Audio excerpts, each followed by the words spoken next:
Good evening, everyone. I welcome you all to this meeting of the Cardinia Shire Council and declare the meeting open. This meeting will be conducted in accordance with the Council's governance rules. It's important that members of the public present in the gallery respect the setting and do not disrupt the meeting. We're going to commence tonight with the following reflection. I would ask those gathered to join us now for a few moments of silence as we reflect on our roles in this chamber. Please use this opportunity for reflection, prayer or thought to focus on our shared intention to work respectfully together for the well-being of our whole community.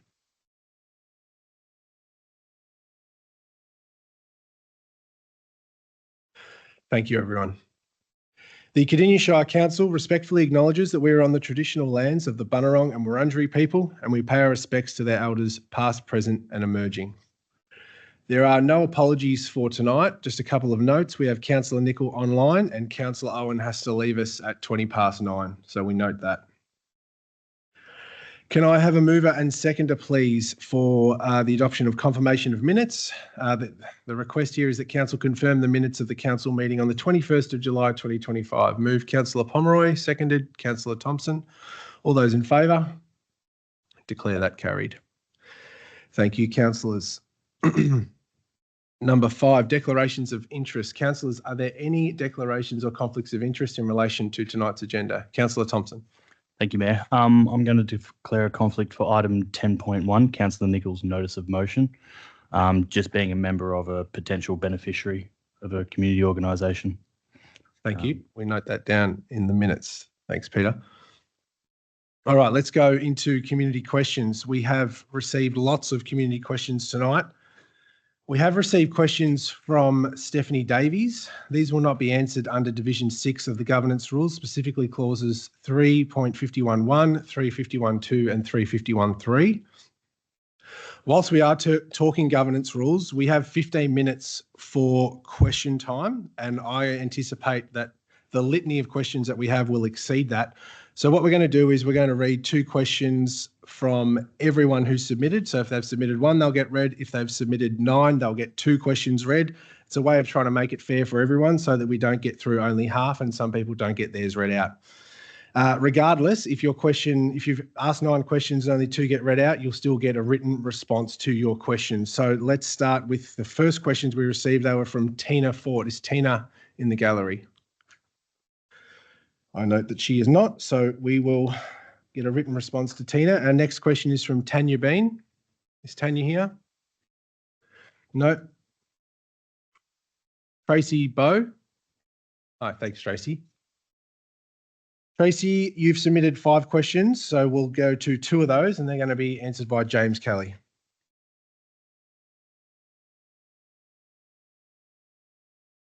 To you, Mayor. Thank you, Tracy, for your question. Question 1 reads, can Council please advise that the sealing of Huxtable Road is still scheduled to commence November 2025? Response, Council is currently anticipating the works on Huxtable Road will commence by December 2025, subject to contractor availability. Question 2, why has the item disappeared from the minutes of the meeting? The response, the information is available in Council meeting minutes, community questions from 17th of February 2025, 17th of March 2025 and 19th of May 2025. That concludes the first 2 questions. Thank you. Our next questions are from Carol Mavis. Is Carol here? No, we might get through all the questions after all. Anthony Volpe. Is Anthony here? Thank you, Anthony. I'm going to refer your questions to Debbie Tyson. Thanks, Deb. Thank you, Mayor, and thank you for your question, Anthony. Your question reads, will Council advise total funds received and expended of the following council properties on an annual basis for the period of 1st of the 7th, 2016 through to the 30th of June 2025? Properties being the Cardinia Cultural Centre, Cardinia Life, the Golf Course Pakenham and all sporting precincts, examples being football ovals, cricket grounds and netball courts. In response, to provide detailed expenditure and income data for Cardinia Cultural Centre, Cardinia Life and Pakenham Golf Course for each year dating back to 2016 is a substantial task. Verbalising this information would be time consuming, so a written table outlining annual figures for each venue will be provided to yourself. With regards to all sporting reserves, compiling this data would require a significant amount of work. Many of these reserves are managed by volunteer committees and are not located on council-owned land, and as such, resources will not be allocated to gather this information. Can you go with question 2, please? Thank you, Mayor. Question 2, can council advise if any feasibility studies have been, are being done or are being considered for the Cultural Centre and Cardinia Life? In response, a feasibility study was completed for Cardinia Life in 2021. In relation to the Cardinia Cultural Centre, council has not undertaken a formal feasibility study. However, this business plan is currently in development. Thank you, Mayor. Thank you. We have one question from Hank Hiremans. Is Hank here? Hi, Hank. This will be answered by James. Thanks.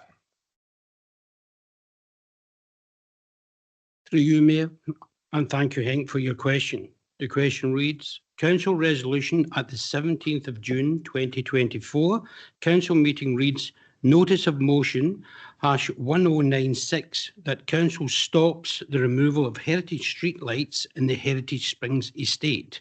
On the 6th of April 2025, AusNet removed heritage street lights in the Heritage Springs estate. Why? Response. Upgrade lighting is needed as part of this work to make the intersection safer, improve visibility and meet safety and funding requirements. We acknowledge that on this occasion, we should have informed the community that the original lights require removal to comply with the safety requirements. That's a question. Thank you, Mayor. Thank you. Our next question is from Trevor James. Is Trevor here? Yep. Thanks, Trevor. Okay. Thank you, Mayor. And thank you, Trevor, for your question. Question 1. Notice of Motion 1096. Council resolved to stop the removal of the heritage street lights in the Heritage Spring estate, and the ward councillor in his election brochure highlighted he had saved the heritage street lighting from removal and replacement.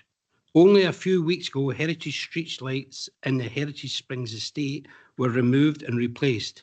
Have the heritage street lights been retained or recycled, and precisely what action has been taken by council to resolve the issue with AusNet?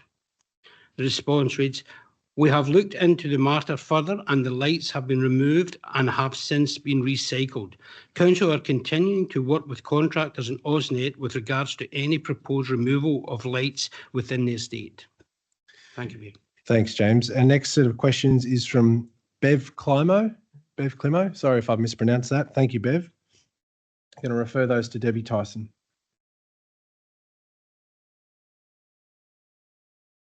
Thank you, Mayor, and thank you for your question, Bev. Question 1, community engagement, format and platforms other than registering on the Creating Cardinia on the Move website. Could the council please outline what specific community engagement activities will take place during the 4-week period? What platforms, in-person, online, surveys, pop-ups, etc. will be used to facilitate community input? And I should mention this is in relation to the golf course feasibility study. In response, Bev, if the recommendation is supported tonight, activities will include communicating with key stakeholders directly, post flyers to nearby residents and businesses, erect posters on sites, meet with Shire's advisory committees and pop-up sessions.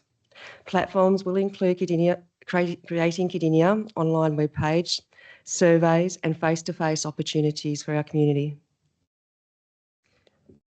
Question 2. Yep. Advisory Community Panel. Will a community advisory panel be formed to support the decision-making process? If so, how can community members nominate themselves or apply to be part of the panel? In response, no advisory community panel is proposed to be established. Thank you, Mayor. Thanks, Deb. Our next set of questions are from Lorraine Henderson. Thanks, Lorraine. Thanks, Deb. Thank you, Mayor, and thank you for your questions, Lorraine. Again, this is in relation to golf course feasibility study. Question 1, where would the entrance to a future sports complex be located, and how will traffic and pedestrian safety be managed? In response, There has been no decision or planning regarding any alternative use of the Deep Creek site. Question 2.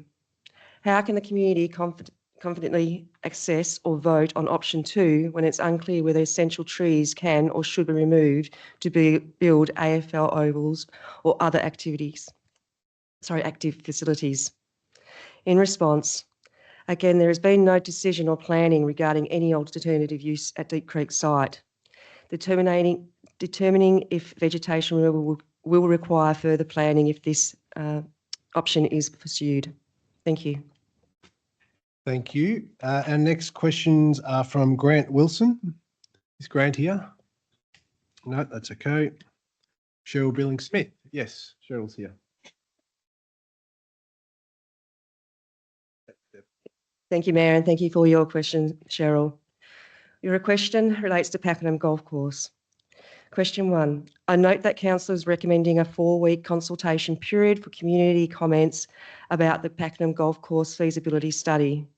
I believe 4 weeks is far too short of time to get positive community engagement.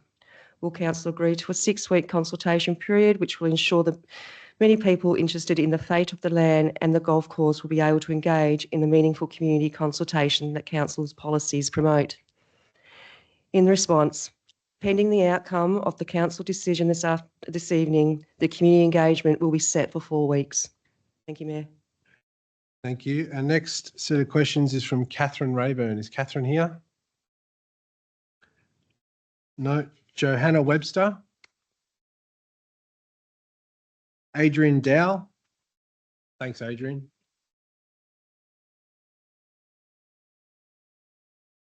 James for Adrian, thanks. Through you, Mayor.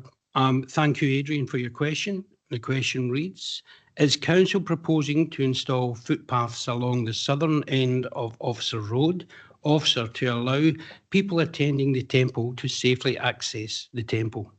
The response reads, Council delivers footpath improvements through its footpath extension programme, which prioritises locations based on safety, connectivity and community need. At this stage, there is no plans to install a footpath along the southern end of Officer Road to provide access to Sikh Temple at 33 Officer Road. Thank you, Mayor. Thank you. Our next set of questions is from Kim Thompson. Is Kim here? No. Provide a written response. And our last question is from Bill Ronald. Thanks, Bill. Going to be answered by Wayne Mack.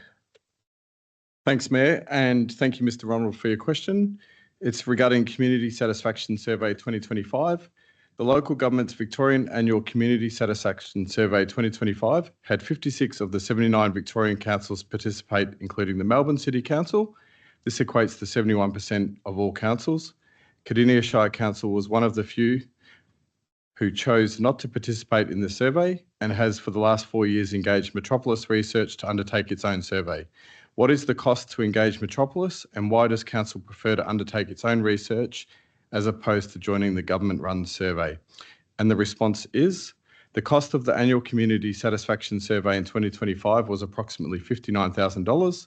The survey conducted by Metropolis ensures a higher number of respondents, a minimum of 900 respondents, as compared to the MAV Community Satisfaction Survey, which is 400 respondents for participating municipalities. And Metropolis conduct in-field face-to-face interviews at Council's request. Metropolis conducted surveys on behalf of 19 municipalities in 2025. Thank you, Mayor. Thank you. All right, we got through in good time, so we'll go back to Tracy Bowes' questions. We got up to question 2 for Tracy. So I'm going to ask James to come up and start with question 3 for Tracy's question. So it's in relation to Huxtable Road.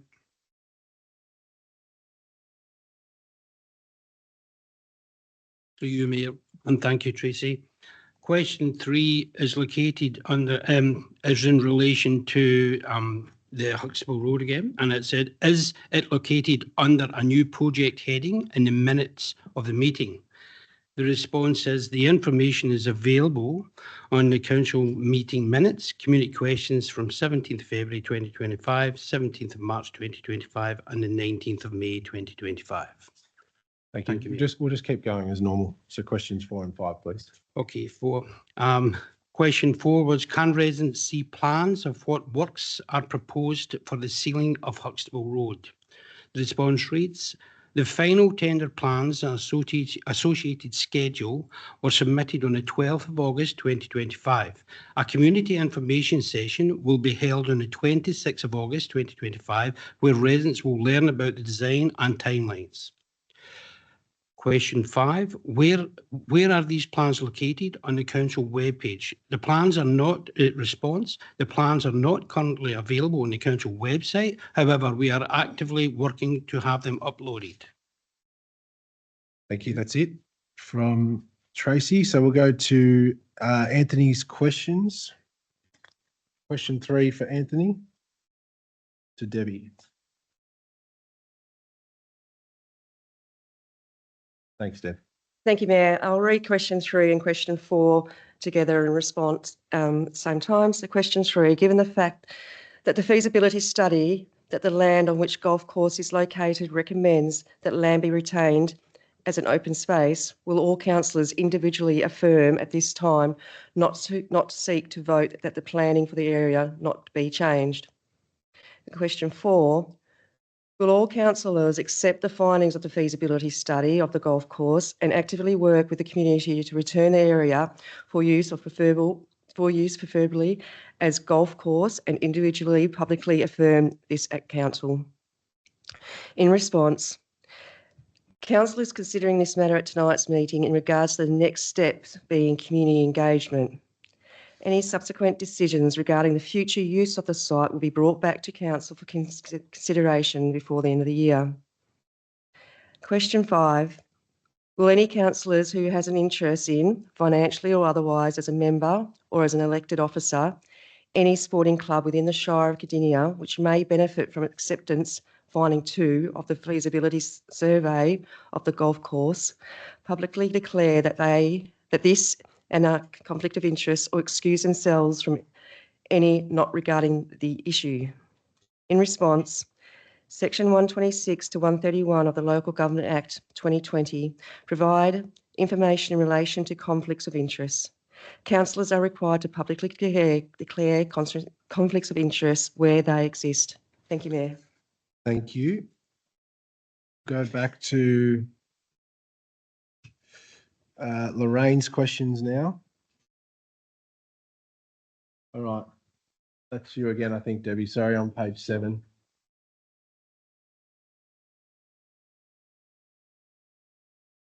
Bev, did we not do Bev's? All right, Bev, let's go back to you.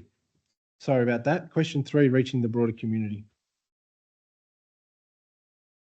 Thank you, Mayor. Thank you for your question, Bev. Reaching the broader community, how can local residents and community groups assist the council in reaching the wider community to ensure input is broad, diverse and representative? In response, if the recommendation is supported tonight, the online platforms available to provide feedback highlighting the closing date for the engagement can be shared. Likewise, please feel free to share details of the pop-up sessions for those more comfortable providing feedback in person. Question 4. In the event that, after the initial 4-week consultation, the council determines that option A, retaining the 18-hole golf course, is not viable, will the community be given the opportunity to re-vote or provide further input on the remaining options? In response, if golf is not viable at Deep Creek, further engagement will occur and form part of council decision making. Specifically, in relation to this question 5, specifically, if an 18-hole course is financially unfeasible, could the community be consulted on alternatives such as a 9-hole course combined with passive reserve parkland? Or will the initial consultation period be the final opportunity for public input, regardless of how decisions evolve afterwards? In response, there will be further opportunities for community input. Thank you. Thanks, Deb. We'll leave it there. We've gone just over 15 minutes of community questions. Thanks very much for your patience while we got through that.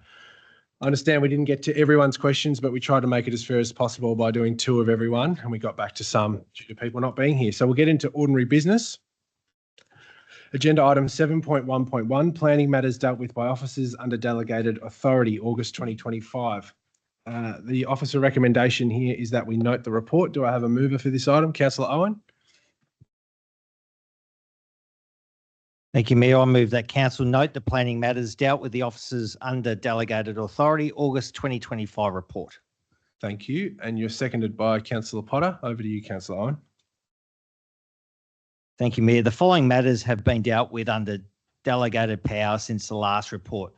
We do note there was no August Town Planning Committee meeting this month, and those matters are being transferred to this meeting. So this agenda item is part of that. This report is a really important report. Earlier this year, Council did make changes to our delegated authority for planners. So it is really important that councillors are really across this report. This report has 13 permits issued in Beacon Hills Ward, Bunyip has 7, Central 0, Henty Ward 7, Pakenham Hills Ward none, Officer Ward 2, Rangers 13, Tumark 7, and Western Port with the largest 20. But it's really important. I encourage residents to have a look at this report.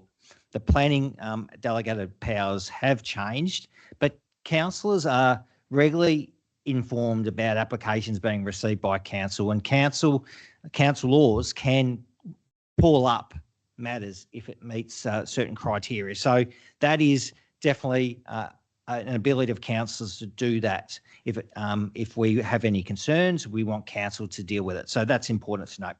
I note the report. Thank you, Mayor. Thank you. I'll go to your seconder, Councillor Potter. I think Councillor Owen summed it up very well and took a few of the points I was going to highlight, but it's all good. We're a team. So literally we see here evidence of progress in our Shire and can see people's dreams coming true a lot of the time and coming into reality. So it's a really positive report to read. I really enjoy it. Thank you. Thank you. Are there any other speakers to this item? Councillor Payton? Thank you. Just want to comment on the great work that the officers have done regarding the number of 20 permits being approved in Western Port Ward. Of note is the short time frame turnaround that's pleasing. You know, when this council first commenced back in December for our first meeting, I think there are a lot of really old applications, and we're seeing a much reduced time frame, which to me is very pleasing, that people are getting their decisions through a lot quicker. Want to make special mention of a permit that was granted in Cardinia Road, Officer South, which will affect all of the Kaduna Park residents. It's for buildings and works associated with the construction of a supermarket and associated shops, office, medical centre and food and drink premises, and reduction of car parking requirements. So I'll be excited to see that progressing. Thank you. Thank you. Are there any other speakers? There being none, I'll go back to you, Councillor Owen. No further. Thank you. Thank you. All right, so we'll put the officer recommendation to 7.1.1 up for a vote. All those in favour? Against? Declare that carried. Agenda item 7.1.2, Planning Matters VCAT report for August 25, and the recommendation here is that we note the report. Do I have a mover for this item? Councillor Thompson? I vote to move the officer's recommendation. Thank you, Mayor. Thank you. And seconded, Councillor Pomeroy. Over to you. Thank you, Mayor. Another really good report that we get an update on things that are recently being lodged, things that are currently being heard, and the outcome of VCAT appeals. I'd like to just highlight a couple of recent contentious ones that we had a couple of really strong applications come through that were really tough decisions for this council to make that we ended up refusal in specifically speaking to 215 Evans Road, Longwarry, and 80 O'Brien's Road, Yanathan. So we'll be keen to see the outcome of those appeals, as, like I said, I remember there was lots of debate and discussion, some really good reasons for and against why we should let this application go through, as much as it might be against current permits and requirements of the zoning. But yeah, looking forward to see what the outcome is, and I'll let other councillors speak to it. Thank you. Thank you. Councillor Pomeroy? Thanks. And I think the other one worth noting that comes up this week as well is 35 Canty Lane in Pakenham. So I do look forward to getting an update on how these ones have moved forward through VCAT, and good to note that we've only got one that's recently come through that won't be heard until November. Thank you. Are there any other speakers to this report? Councillor Payton. Thank you. And just to follow on from Councillor Thompson, those couple of items that are, one has just been heard in VCAT and one will be heard this week. I know that the rest of the Green Wedge rural communities are sort of hanging on to watch and see how those matters progress through VCAT to determine whether they themselves have a chance of success with their own planning permits that they're planning. Wanted to give the council a quick update too. The first item on the list is for 28 to 46 Bald Hill Road, Pakenham.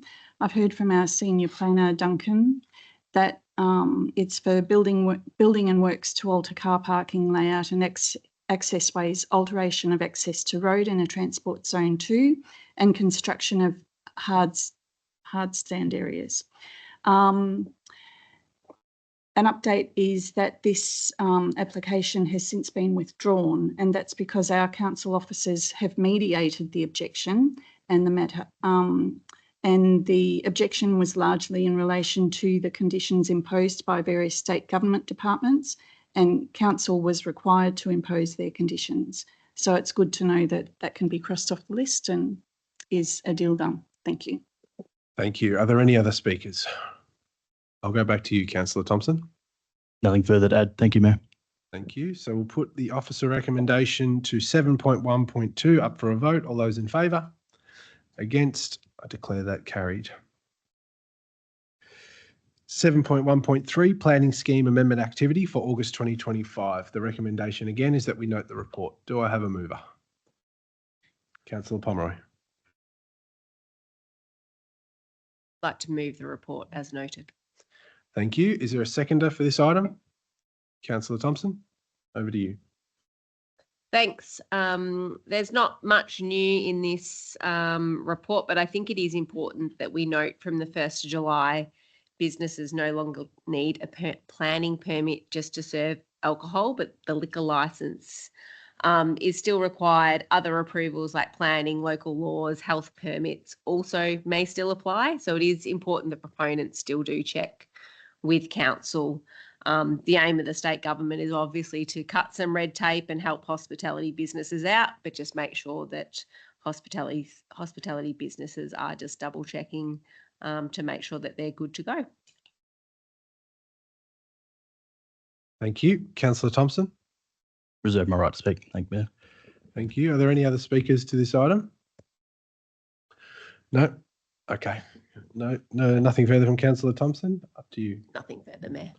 Thank you. Okay, so we'll put the officer recommendation to 7.1.3 up for a vote. All those in favour? Declare that carried. Thank you, councillors.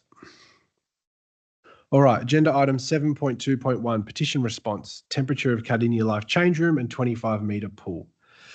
The recommendation is that Council 1 notes that works are underway, including repairs to the compressor valves, filter replacement, motor repairs, and building management system repair. 2 notes that replacement of the dehumidifier units will be investigated and considered in Council's future capital works program. Do I have a mover for this item? Councillor Thompson? I move the officer's recommendation. Thank you, Mayor. Thank you. Is there a seconder? Councillor Roberts. Over to you, Councillor Thompson. Thank you, Mayor. So we have received a petition regarding the temperature in the change rooms of the 25-metre pool at Cardinia Life. As far as a bit of background goes, there was concern in the community for members that utilise Cardinia Life, expressing a concern with the cold temperatures in the change rooms and within the pool itself.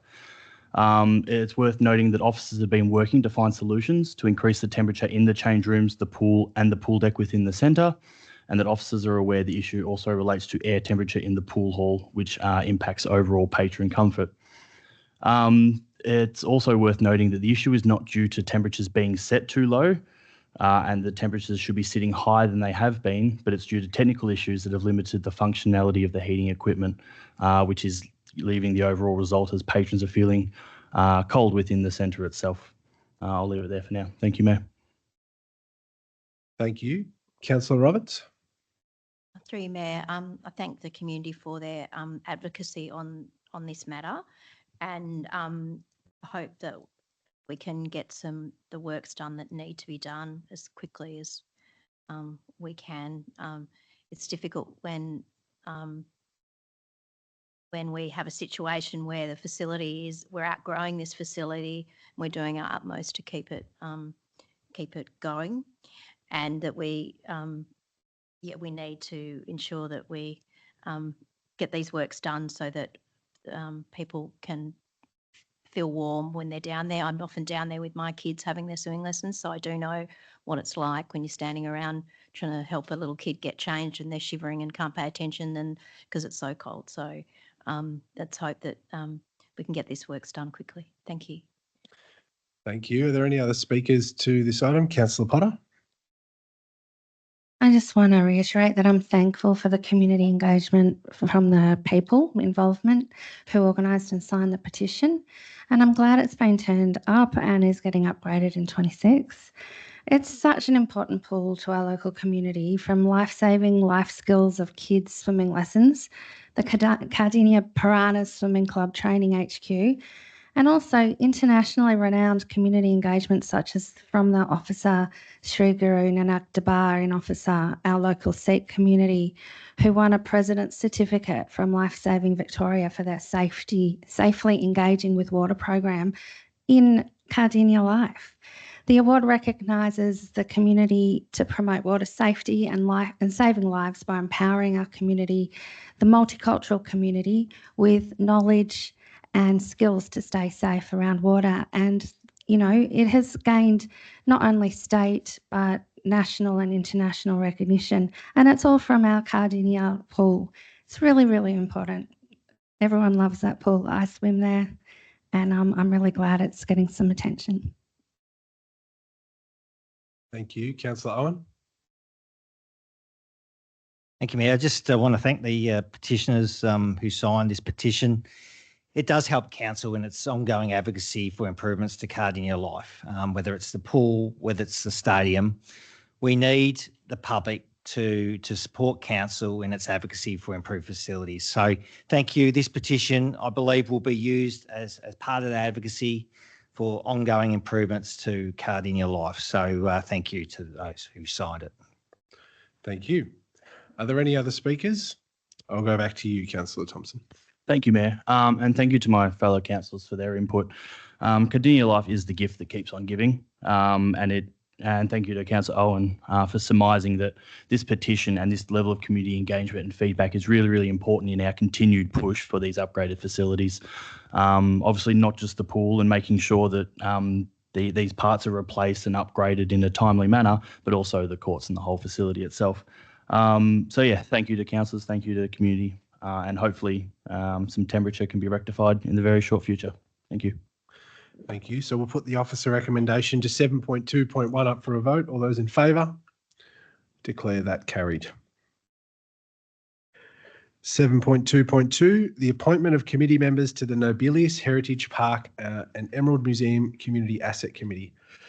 The recommendation here is that the appointments as listed in the agenda be made to the Nobilius Heritage Park and Emerald Museum Committee of Management for a 2-year term. Do I have a mover for this item? Councillor Nicol? Thank you, Mayor. I'd move the officer's recommendation. Thanks.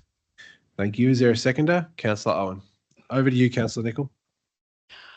Yes, thank you. It was a pleasure to attend the AGM on the 10th of July of the Nobilius Heritage Committee. The committee members, outgoing committee members, spoke to their tireless work to preserve the Emerald District and the wider Hills District's heritage, and it was fantastic that they were duly re-elected into their positions. It was also noted during the AGM that the committee were greatly appreciative of council's support, including some funding for doors replacement, automatic doors, and also shutters, which assist with the climate control for the collection. Over the years, the committee's diligently improved facilities at the building there, which helps with preservation of the collection that they have and storage. So they may appreciate our efforts in support of them, but I'd just like to and absolutely reciprocate with our appreciation for their work.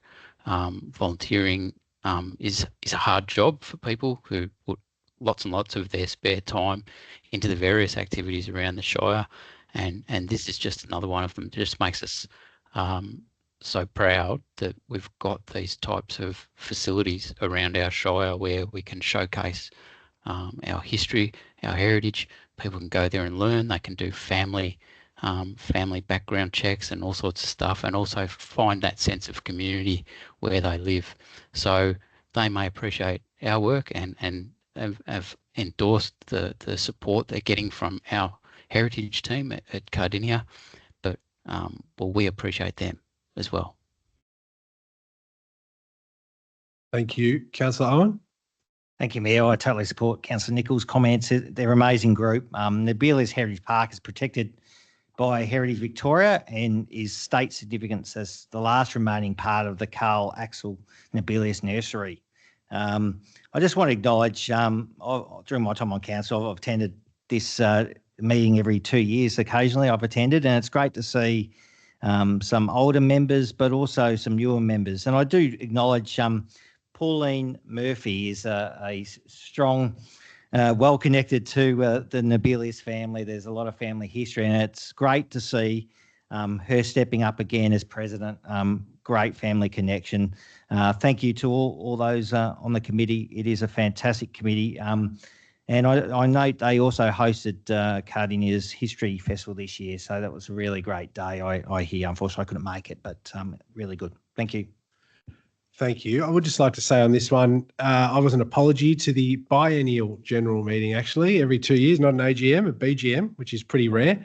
But I would just like to thank the team for what they do. And they sent me a fantastic card, and I do owe them a visit. So I will be there very, very soon. But if you haven't been to Nabilius Heritage Park or seen the museum, go and have a look. It is fantastic. It is a treat for Cardinia Shire to have it. The people, the volunteers there work incredibly hard. So please get out and have a look, and they would certainly appreciate having the visitors up there. It really is quite wonderful. All right. Any other speakers? I see you, Councillor Ross, then Councillor Potter. I'd just like to echo the Mayor's sentiments on this. For anyone who hasn't visited Emerald's Nabilius Heritage Park, it's an amazing asset in the Shire. And if you want to see where most of Melbourne's botanical gardens, their seeding plants were seeded originally, they were propagated in that Nabilius Heritage Park in the nursery section there. So if you walk around, you'll see where the original plants came. The very first kiwi fruit plant, I know it's got a different name. We call it kiwi fruit. It's actually not technically called a kiwi fruit, but we call it a kiwi fruit. The plant is actually there. And when you go down from the car park and you look, there's this plant that grows over the top of this shelter, and that's the actually original one that came to Australia. So it's amazing. You can walk through history. You can have a look at how Cardinia Shire was part of the propagating of Melbourne's parks in the city. It's really, really interesting. It's a good time, particularly in the hotter summer, because they've got many, many trees up there, and it's just a wonderful walk down. You can, if you feel energetic, you can go down to Emerald Lake Park from there too, walk down and around. So it's wonderful. I think the committee do an amazing job going through there and having a look how well it's looked after. So thank you. Thank you. Councillor Potter? I just want to congratulate them as well. It is an absolutely beautiful part of the world, and it's just in our backyard. So go check it out. But I do want to highlight that volunteers are the heart of our community. They build communities, develop skills, promote mental health, and find a sense of community where you live for everyone. I applaud these people who have stepped up in Emerald, and I encourage people of all ages and backgrounds. All of our groups need volunteers from everywhere with all skills or just enthusiasm, and you'll learn something. To find out where you can volunteer, there are so many organisations and groups who need people power. You can look on our website or even seek volunteer. And I encourage the community to look on the council website. There is So many things that you can find from every interest and viewpoint. And yeah, thank you to all the volunteers in our Shire. You really are worth your weight in gold. Thank you. Thank you, Councillor Potter. Are there any other speakers to this item? I'll go back to you, Councillor Nicol, to sum up. Thank you very much, Mr. Mayor, and thank you, councillors, for your comments. In fact, a couple of you have made some points I was keen to make in these summing up. So I'll just thank Councillor Rowan for noting the state significance of this asset, this brilliant community asset we've got amongst us, and also Councillor Ross for noting the contribution that the Nobelius Nursery, it was once known as the Gembrook Nursery, has made to the establishment of some of the garden estate elements of Greater Melbourne and in fact wider Victoria.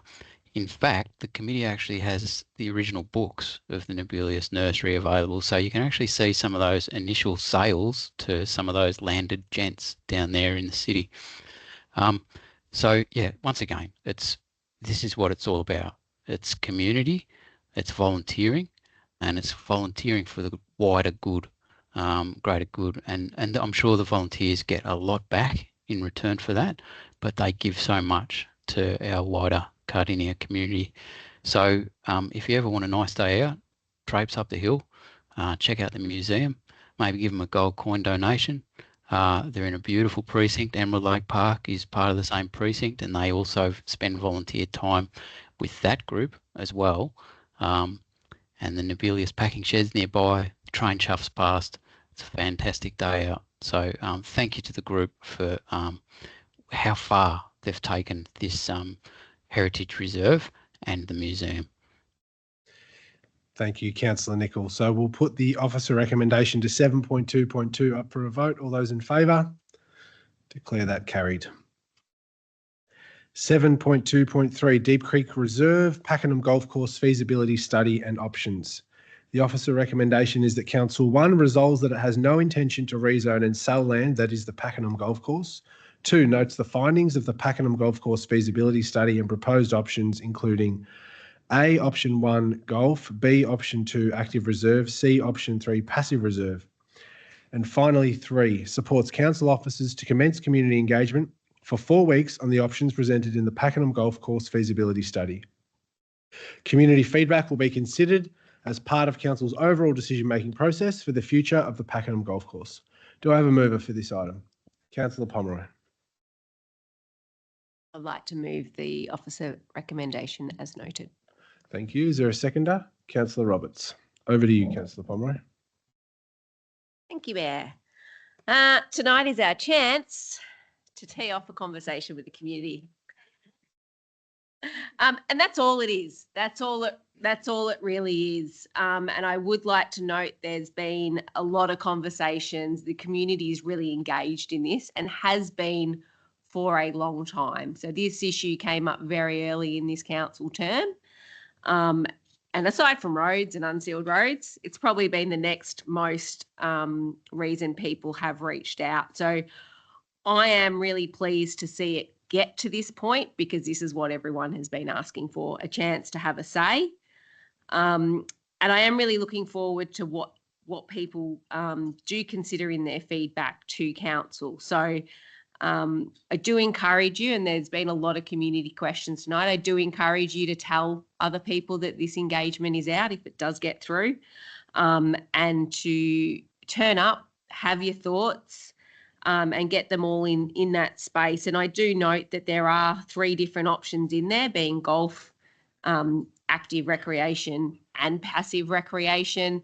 There will also be an option for you to tell us what you like about the site, how you use it, whether you play golf, whether you regularly play golf or you don't. So they're all important data points for us to look at. So I've heard a bit of commentary that we're pitting sport against sport, the size of groups against size of groups. I don't actually see that. I just see what we're doing right now is coming out and saying, how do you use the site? How do you think you'd like to use the site in the future? And it's clear from our community questions tonight that the community thinks that we are a lot further down the track than what we are in terms of the feasibility, financial sustainability, where people are going to park if it changes. None of those things have been looked at. If you read the feasibility report, you'll note that it talks to master plans and all these steps that need to be taken should we go through. So please be reassured that this is your first chance to have a say. It won't be your last.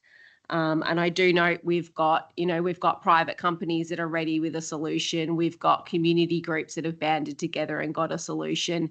And we've got people that probably haven't even considered or heard that there's anything even going on at Deep Creek at the moment. So there'll be a month where people can get to that. And we are guided quite substantially by the ministerial direction, number 21. And that's the process that we are following. So I will hand it over to other councillors to have a chat, but I will be voting in support of this one. Thank you. Councillor Roberts.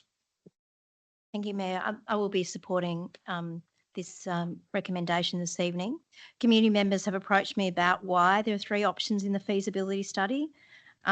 When a golf course becomes dormant, councils are required by the state government to do due diligence,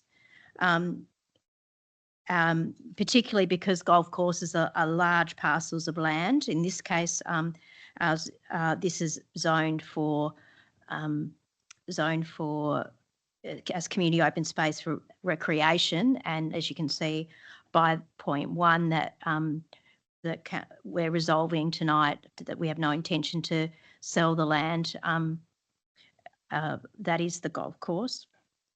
On page 34 of the officer's report, you'll see there's a 7-step pathway to determining options when golf courses are assessed for future use, and council is required to follow this process. That's why at this early stage, there's a number of options that are presented. It's really a case that these are options that are feasible, and we need to present all of those. These options may vary in terms of their community interest, which is why we need to talk to you and hear from you. They may vary in their practicality, and they may also vary in their financial sustainability. At this point, we need the community to give us their views through the consultation over the next month. So this is a high-level strategic process. It isn't about the detail at this point. And I ask the community to contribute through the formal engagement process. This will give the officers more information that they can then bring back to us. It's really a case of us walking before we run on this one, because it's such an important community asset. This site has a very long history and has been through a lot, and there's been lots of points of community heartache with this site over the years. And when I've read back through a lot of the historical material on this site, one of the things that previous councils have not got right is their consultation, and they've been pulled up in government reports for having not followed government guidelines about how they look at golf sites. So we really need to be doing the right thing and following this following the ministerial guideline directive, and that's why we're taking this approach with this first stage of consultation. Thank you, Mayor. Thank you, Councillor Roberts. Councillor Owen. Thank you, Mayor. I really thank Councillor Pomeroy and Councillor Roberts for really setting the scene. It was a fantastic summary. I just really want to highlight point 1, which resolves that council has no intention to rezone and sell land that is the Pakenham Golf Course. That is really key. I know you mentioned that, Councillor Roberts, but this has been an issue for our community for 25 years. And when the golf club folded, no doubt there was community concern that this was going to happen. Council may sell the land again. So I'm really pleased that council, as part of this, is really saying very clearly to the community, we have no intention to rezone or sell the land. That is very important. We know the history. It's in the history. I know there's people in the gallery that know the history very well. During the 1970s, the Shire of Pakenham proposed a scheme for setting aside 91 hectares of land for recreational, drainage and road purposes as part of the development of the land on Ryan Road and the Princess Highway for low-density residential purposes. Parcels of the land were transferred to council by surrounding landowners to support the scheme, with the understanding that the land would remain as public space and recreation area. In return, they were permitted to subdivide the remaining property to be rezoned low-density residential. So, obviously, in the 80s, a golf course was constructed and a long-term lease. So I'm really pleased with item 1.1. It is making it very clear that this council has no intention to sell the land. Yeah, it's going to be public open space. We still got to go through the journey and work out what is the best use for that site as per the remaining of the resolution. But yeah, that is very clear. It will remain public open space. Thank you. Thank you, Councillor Ross. Sorry about this. I hadn't touched my computer, so it went down. I had to get it back up, put the code back in, the longest code in history. Anyway, look, this is a major issue in the past on council, as Councillor Owen has mentioned. There was a huge contention between council and the community over this over 20 years ago and over 17 years ago, when council sold this area, which should have been kept for perpetuity for open space recreation. And there was two panel decisions, independent panel decisions, that it should not be rezoned and sold off. And a minister even gave a decision not to do the same thing. I must say, Councillor Owen and myself have really highly noted this to the fellow councillors about the history behind this site. And the fact that, and I don't know whether you mind me saying this, I know 20 years ago when Councillor Owen over 20 years ago got voted on council, this is one of the major issues of the day that he stood by, that said it should be retained for open space recreation. And when I got elected 17 years ago, I got elected on exactly the same thing. It was not in the community's interest. It should have been written up properly back in the early 70s that it be retained for open space recreation for perpetuity. It should have been written up back then properly, and the gateway was open because it wasn't, which gave councils in the future an opportunity to sell these things off. And it shouldn't have been. It was intended, it was on the front of the paper with a group of people at the time shaking hands with the council saying it should not be sold off, it should be kept for open space recreation. And that's what we hope, and that's why point 1 is just so important with this. Resolve, there is no intention to rezone and sell the land. That is the Pakenham Golf Course. Thank you, Mayor. Thank you. Are there any other speakers to this item? Councillor Thompson. Thank you, Mayor. I'd like to highlight one of the notes in the report, and it purely just says Pakenham Golf Course is a significant community asset for Cardinia, which I think sums it up a lot. So as been highlighted a couple of times already, this is the community's chance to go out there and say, yep, this is exactly what we want. This is what we want to see done here. It is worth noting that as far as a high growth area that we are, that there is a deficiency of sporting ovals. But with that deficiency also comes the massive upfront cost to develop that land if you want to go down that active sports space. So that's something that we would have as the council have to consider and weigh up as part of it. Councillor Thompson. Cheryl, I'm just going to call you to order. Can you please, there's no commentary from the gallery. Thank you.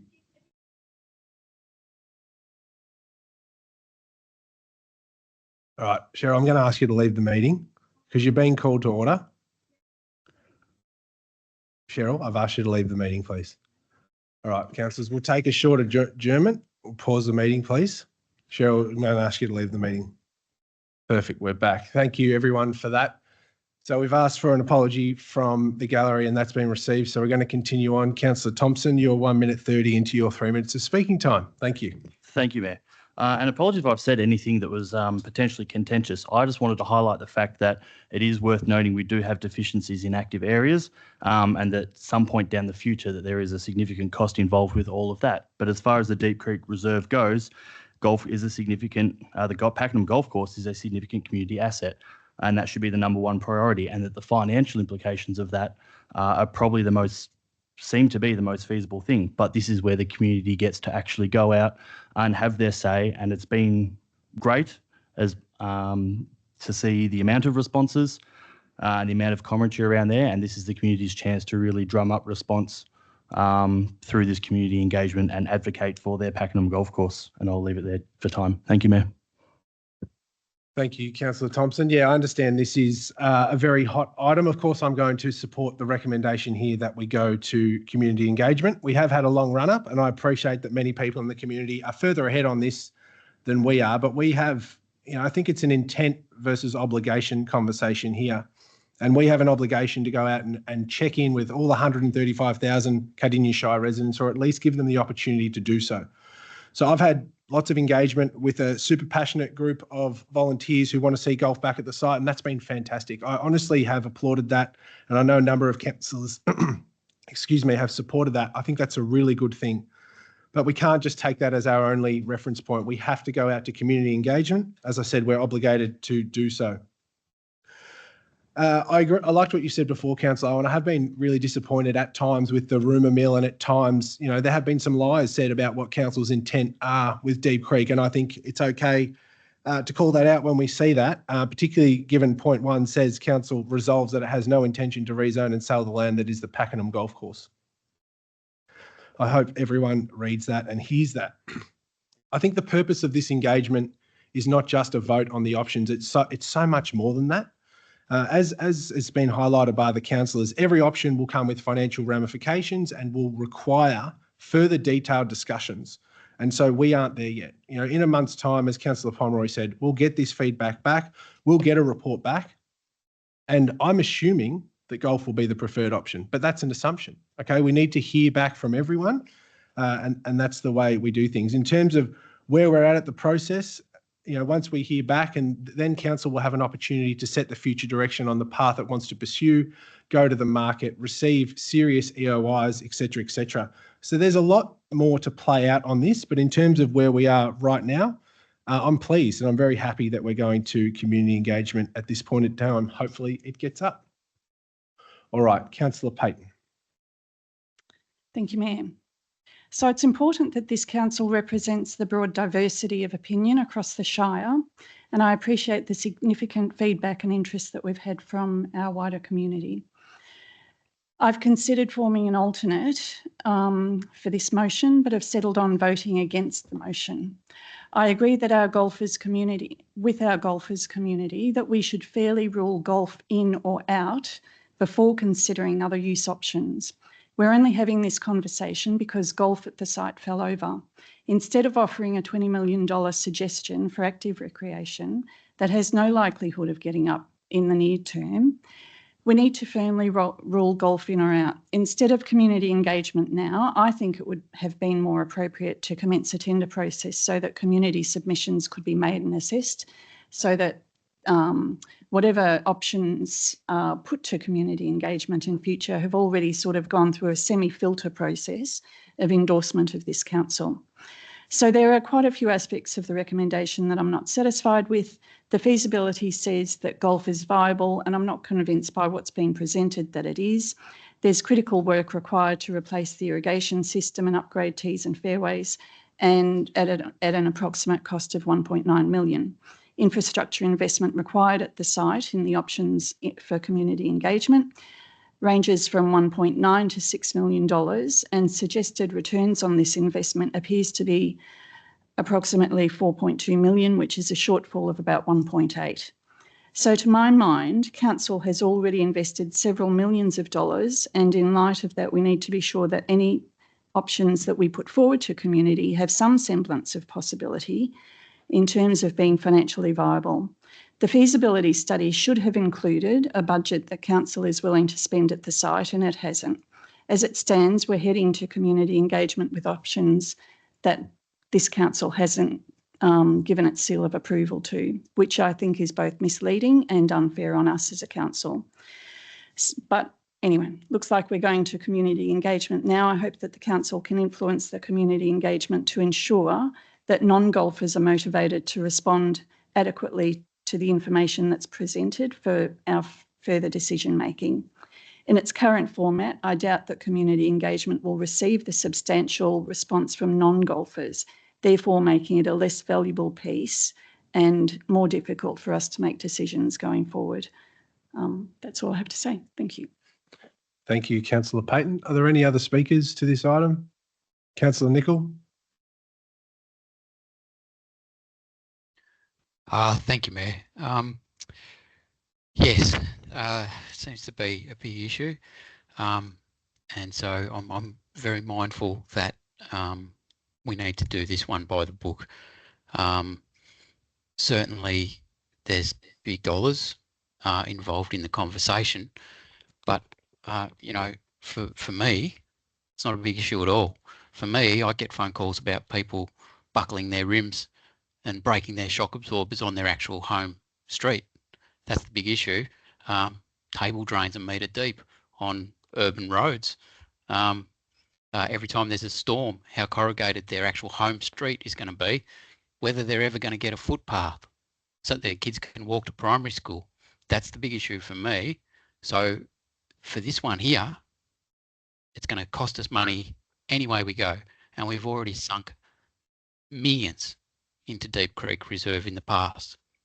So for me, this process needs to be by the book. It's very important to go back to first principles on this place. So the first point, that council will not pursue further private development or sell off of this block, is step number one. That's now clearly confirmed tonight, and I support that in principle. I also support the other form. So if we're left with recreation, what have we got? We've got choices. It doesn't have to be golf. Just because it has been golf, it doesn't have to be. So it's very important that we engage the rest of the community and give other people a chance to speak. Now, no one hardly ever speaks for passive open space, but in retrospect, once Pakenham is fully developed, passive open space is going to be a highly sought after and valuable commodity, a place that involves the wider community and not just a single interest group. Who's going to speak for passive space? Hopefully some people do through this process. Active sport, I believe the developers should be providing enough active sport facilities as they bring in more people, but we know they clearly don't give us enough money for that. But we've got PSBs and planning structure plans to hopefully facilitate that process. But again, if there's a requirement and a community demand out there for more active space, we should hear that whilst we've got Deep Creek in front of us as a proposal. Now, golf, the question in my mind is that it's going to be a big spend. So we've done it once before and it didn't work. So if we do it again, these options become extremely important, because we're going to very, very quickly move from calling it Deep Creek Reserve to Money Pit Reserve, because I'm very confident that the definition of insanity is doing the same thing over and over again and expecting a different result. So we're going to have to do something different. So that's a conversation for down the track. But at the moment, let's get first things first and actually invite the rest of the community, not just single interest user groups, to actually have a say about this open space. And it's got nothing, I can guarantee you, it doesn't mean a thing to my community, but where that money goes, it doesn't go to roads. So it better be bloody well spent. Cool. Thank you. Are there any other speakers to this item? There being none, I'll go back to the original mover, Councillor Pomeroy. Well, I think everyone's sort of said probably what they need to say. So there's not a lot of wrap up here, aside from, I think we all need to take away from this that there is still a lot of conversation to be had. There's a lot of work to be done. We don't know. We've agreed we don't have the planning. We don't have the finances. We haven't made decisions. This is a long road ahead. Hang in there. Have your say. Talk to people. Continue talking to us. And hopefully we find the right outcome for Deep Creek Reserve, that we won't need to bring it back to the chamber in 20 or 30 years' time when we aren't here. And whatever is decided over the coming months and years is super valuable for the community. Thank you, Mayor. Thank you. So we'll put the officer recommendation to 7.2.3 up for a vote. All those in favour? Against? Declare that carried. 7.2.4 Kuirup RSL options for relocation and response to petition. The recommendation is that Council 1 acknowledges the position of the Kuirup Return Services League sub-branch, the RSL, acknowledges the position therein and notes assistance provided to support the RSL in developing options for their future premises. And 2, does not support options 1 to 5 of land within Cochrane Park, and 3, supports further discussion of options 7 and 8 with the RSL and the existing tenant being the Bowls Club for the Bowls Pavilion and Community Asset Committee of the Kuirup Community Complex, before proceeding to appropriate community engagement if required. And 4, supports further discussion with VicTrack for option 6 as the landowner, subject to additional information for a building project that is feasible, compliant and designed to satisfactory standards being provided by the RSL. And finally, 5, encourages the RSL to continue to explore alternative options, including commercial opportunities and other shared use locations within Kuirup. Do I have a mover for this item? Councillor Payton. I move the officers' report as noted. Thank you. Thank you. Are there any other speakers? Sorry, can I have a seconder? Councillor Ross? Thank you.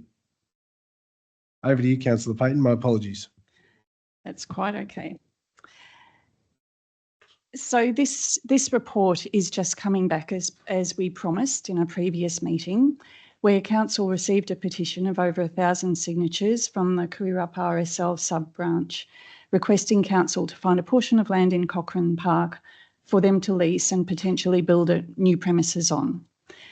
I'll just talk through the recommendations in stages. So the first recommendation, that Council acknowledges the position of the branch, the position that they're in, and notes assistance to provide support to them to develop options for future premises. In summary, the Kuirup RSL need to look for new premises for a meeting space and for storage of their museum of wartime artefacts. The building that the RSL leases now is privately owned, has been sold, and the RSL need to vacate it by December. In previous meetings of this council and with RSL members, the council has reinforced the position that council must balance the amount of funding or support that it provides this branch in equal measure to that which it provides the other RSL branches across the Shire. The officer's report provides details.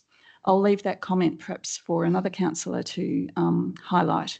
I'm satisfied and grateful for the work that council officers have put in to assist the RSL to date, and I'm happy for them to continue the discussions and research as required. Point 2 of the recommendation is that council does not support options 1 to 5, offering land to the RSL within Cochrane Park. The report contains important details on considerations that council has made with regard to the use of Cochrane Park's green space and whether it would be appropriate, allowed or in the community's best interests for any of that land to be rezoned or leased as requested by the RSL. I believe the RSL has accepted that council will not allow rezoning or the construction of new buildings on this vital open space land. So we can happily rule that out for any future discussions. Recommendation 3 supports further discussion of options 7 and 8 with the RSL. These relate to use of the community complex and the bowling club pavilion. I think it's safe to say that stakeholders across the board are not in agreement of an easy solution at this time for the RSL using or sharing the space. So conversations on these options are ongoing. Option 8, the Kuirup Bowls, All right. So option 4 supports further discussion with VicTrack for option 6 as the landowner, subject to additional information for a building project that is feasible, compliant and designed to satisfactory standards being provided by the RSL. And number 5, finally, is that the council encourages the RSL to continue exploring alternative opportunities, and that would include any commercial opportunities or shared uses within Kuirup. So look, I'm really pleased with the work that council officers have done for the RSL on this matter, but whether it's our obligation or responsibility to actually find them a new home, is still in as part of the conversation. Thank you. Thank you, Councillor Payton. Councillor Ross. Thank you, Mayor, and thank you, Councillor Payton, for raising this issue and having this report come back to council with a recommendation. Look, one of the things I must say about the Return Service and League, whether it be a sub-branch or a branch here in Cardinia Shire, they do an absolutely fabulous job. Many people attend Anzac Day and Remembrance Day, and I don't think there's any greater day we have in our nation than to reflect on those who have served and those who gave the ultimate sacrifice.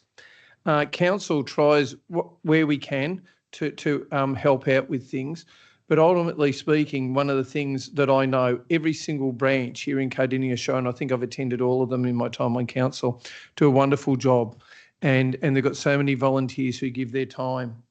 Unfortunately, with council, we don't have the money to give to all of them and provide premises and give them land and the whole lot of it. I'd love to say that we had that much money, but it's not our money, it's ratepayers' money, and it only goes so far. And if you have a look through in the report, I requested that we have a look at what we give to all of them, because I believe everybody deserves to get whatever we can afford to give them. Unfortunately, we do where we can, as with this report, to try and find options that don't cost ratepayers too much money. If there's some option there, we'll try and make it work, but ultimately we just don't have the money to build them and sell land and all that sort of thing for them. I must say RSL Australia, Return Service League Australia, has responsibility in this space, and the federal government with the Veterans Affairs Department have a responsibility on their hands to try and make sure that they provide what these volunteers need to commemorate and take to the community, so those people will never be forgotten. I look forward to seeing what the options come up. I look forward to seeing what we can do, but ultimately, if we give to one, we have to give to all. We can only be fair in that space. Anyway, thank you. Thank you, Councillor Ross. Are there any other speakers to this item? There being none, I'll go back to you, Councillor Payton. Thank you. Just wanted to remark that today is August the 18th, and many of you will know that it's a day to commemorate the Long-Tan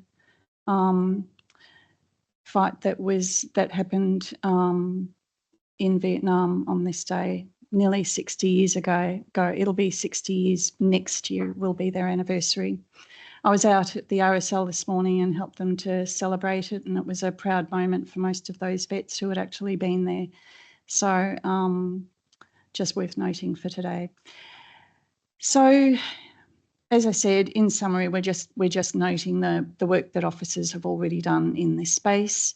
We understand that the council is not in a position, nor does it have an obligation to provide the funding or be responsible for finding the RSL branch new premises, but we will do whatever we can. In summary, there were 3 possible options that council has begun to explore, but requires more time and deeper discussions with stakeholders before any recommendations can be made. So whilst council will continue to assist the RSL to assess options and to gather information, we're recommending that the RSL themselves need to continue looking for a solution that will meet their needs, and happy to engage with anybody who wants to converse with me on the matter in the meantime. Thank you. Thank you, Thank you, Councillor Payton. So we'll put the officer recommendation to 7.2.4 up for a vote. All those in favour? Declare that carried. And thank you, Councillor Payton. Yeah, I think on behalf of council, we should acknowledge and thank our Vietnam vets at this point in time. Absolutely. Thanks for calling that out. Can you put that in the minutes, please, Peter? Thanks. 7.3.1, draft asset plan for public consultation. The recommendation is that Council 1, endorse in principle the draft asset plan and undertake a further phase of community engagement. And 2, following the completion of the community engagement, receive the outcomes of the further engagement and further consider a final asset plan to satisfy the requirements of the Local Government Act 2020 prior to the 31st of October 25. Do I have a mover for this item? No mover. Councillor Thompson. Move the officer recommendation as noted. Thank you. Is there a seconder? Councillor Ross. Over to you, Councillor Thompson. Thank you, Mayor. It is a requirement of the Local Government Act that all councils prepare and adopt an asset plan prior to 31 October in the year following a council election. This is our second asset plan and is planned to be adopted at said October council meeting. The purpose is to communicate the importance and magnitude of the infrastructure assets for which council is the custodian. It will enable greater informed community engagement and mutual understanding of investment and sustainable management of infrastructure assets, supporting delivery of services and strategic outcomes for the benefit of the community as outlined in our community vision and council plan. The draft asset plan has been developed and is recommended that we endorse it to progress to public exhibition for a period of 3 weeks. The further feedback sought via this process will be considered and updated prior to the final adoption before that said October meeting. Thank you, Mayor. Thank you, Councillor Thompson. Over to your seconder. Reserve my right. Thank you, Mayor. Thank you. Are there any other speakers to this item? Councillor Roberts. And then I'll go to you, Councillor Nicol. Yep. I just want to note that the asset plan, that Cardinia Shire is the custodian of $2.7 billion worth of assets, including roads, sealed and unsealed pathways, sealed and gravel, drainage, car parks, bridges, buildings, playgrounds and open space. So that's a lot of infrastructure, a lot of assets that we're responsible for. So it's really important that we have a systematic plan for how how we manage our assets, and the council staff have been on a journey of trying to improve these processes and make them a lot more digitally compliant and easier to manage. So that's what this plan is a result of that work. Yeah, thanks. Thank you. Councillor Nicol.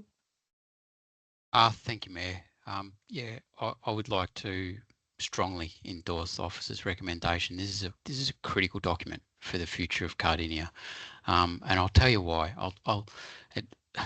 It's a little bit why conversations about golf courses or cold water in swimming pools get under my skin a little bit, because if we go down to page 31 and we just have a look at that one for example, right? That graph there, yellow is bad, right? It's upgrades required, and we've got to stay on top of our assets as they deteriorate, or it becomes like a snowball effect. If we go to page 32 and we have a look at the drainage projected condition distribution, and we have a look at how many of our, what percentage of our drainage assets are going to be in condition 3 or condition level 4, which means they're starting to not function. You can see the proportion of our drainage assets increasing over time out to 2034, out 2035. This is a plan that we've not had in the past. It's a great groundbreaking piece of work for Cardinia, and it starts showing us in pictures, literally, the challenges that are the financial challenges that are in front of council. If we go down to page 35, for example, I'll show you another graph that is very important to me, and that's the projected expenditure on roads and car parks. And again, upgrades, yellow, just shows you the load that we've got in front of us and the burden that we've got in front of us in terms of our asset renewal program. And it's great because it's the first time we can see this properly, and we can actually start making important, informed decisions on where our budget allocations are going. And we don't just necessarily respond to noise or election promises from federal or state members wanting to get themselves elected with something popular. We got a job to do in our base management of our finances, and this document's critical to us being able to do that. Thanks, Councillor Nicol. Councillor Ross. Thank you, Mayor, and thank you for withdrawing this item. Councillor Thompson, look, we are custodians of the residents' assets in Cardinia Shire, and we have, as a council, have a duty to maintain them to the best of our ability. If we get behind in this area like many other councils do, you never ever catch up. It is too big a mountain to climb, and the assets just deteriorate and go down and down. Instead of being assets, they turn into liabilities. And in fact, often they turn into disrepair, and you just can't even maintain them or look after them. We acknowledge on council that we have a big job over the last 25 years trying to build new assets, but we need to maintain the ones we have. And if we can look after those in a really good way, we mightn't have to build quite as many as we do. But it's that balance between looking after things and building new ones. But I would like to think as a council, well, I've been on council, we always try and maintain things to the best of our ability. But there's a real balance with this, with maintaining. You've got to look at the services that are provided. You don't want people to miss out down the bottom on services if we over-maintain or we build too many new things. But this assets register really highlights with the plan that there is over our 4-year term, how we will go about that. Naturally, there will be a budget year by year, and we'll have to, on a year by year basis, look at what we invest as things come up. In Cardinia Shire, we also have the area with floods, we have fires, we have all of these things that come up from time to time, and we have to reinvest in our budget, and we have to change tact. Like when we had the Bunyip Complex fires, we had, I think, 20% of our staff down there working at one stage, working on trying to help the community. So we just had to redirect everyone down there and say, you know what, other people will have to backfill. But this is really, really important. It gives us a direction to start off with, and we work on it from there. Thank you, Mayor. Thank you, Councillor Ross. Yeah, don't let the fact that no one jumped out of their skin to move this item fool you that it's not a fantastic piece of work, because it really is. It's probably not as sexy as some of the other things that we get to do. But I thought Councillor Nicol hit the nail on the head. I think, you know, financially speaking, this is where I'm particularly interested in this piece of work, because it lays out for council over the long term how much money we're going to have tied up in renewing our assets. And it's so critical, particularly for a growth area council, which has this consistent and constant demand to build new because our community is expanding, and that's fine, that sometimes people and growth area councils historically have overlooked the renewal of their existing asset base. And that's not something we want to happen here at Cardinia Shire. We recognise there's a balance between people who live here already and people who are coming in. And in terms of the amenity for residents who already live here, like everyone in this room, for example, and all 135,000 of us, we want, you know, high levels of amenity. We want high quality roads. We want high quality assets. That can be a challenge for a growth area council as the financial pinch comes on, but we're in a much better place because of this piece of work. And so big picture wise, it's great to see projections of where council needs to spend its money over the long term. Councillor Ross made a really good point. When you're looking at this, there's two ways to look at it. Of course, you can underdo it, and that leads to breakdown in assets, etc. But you can also overdo it.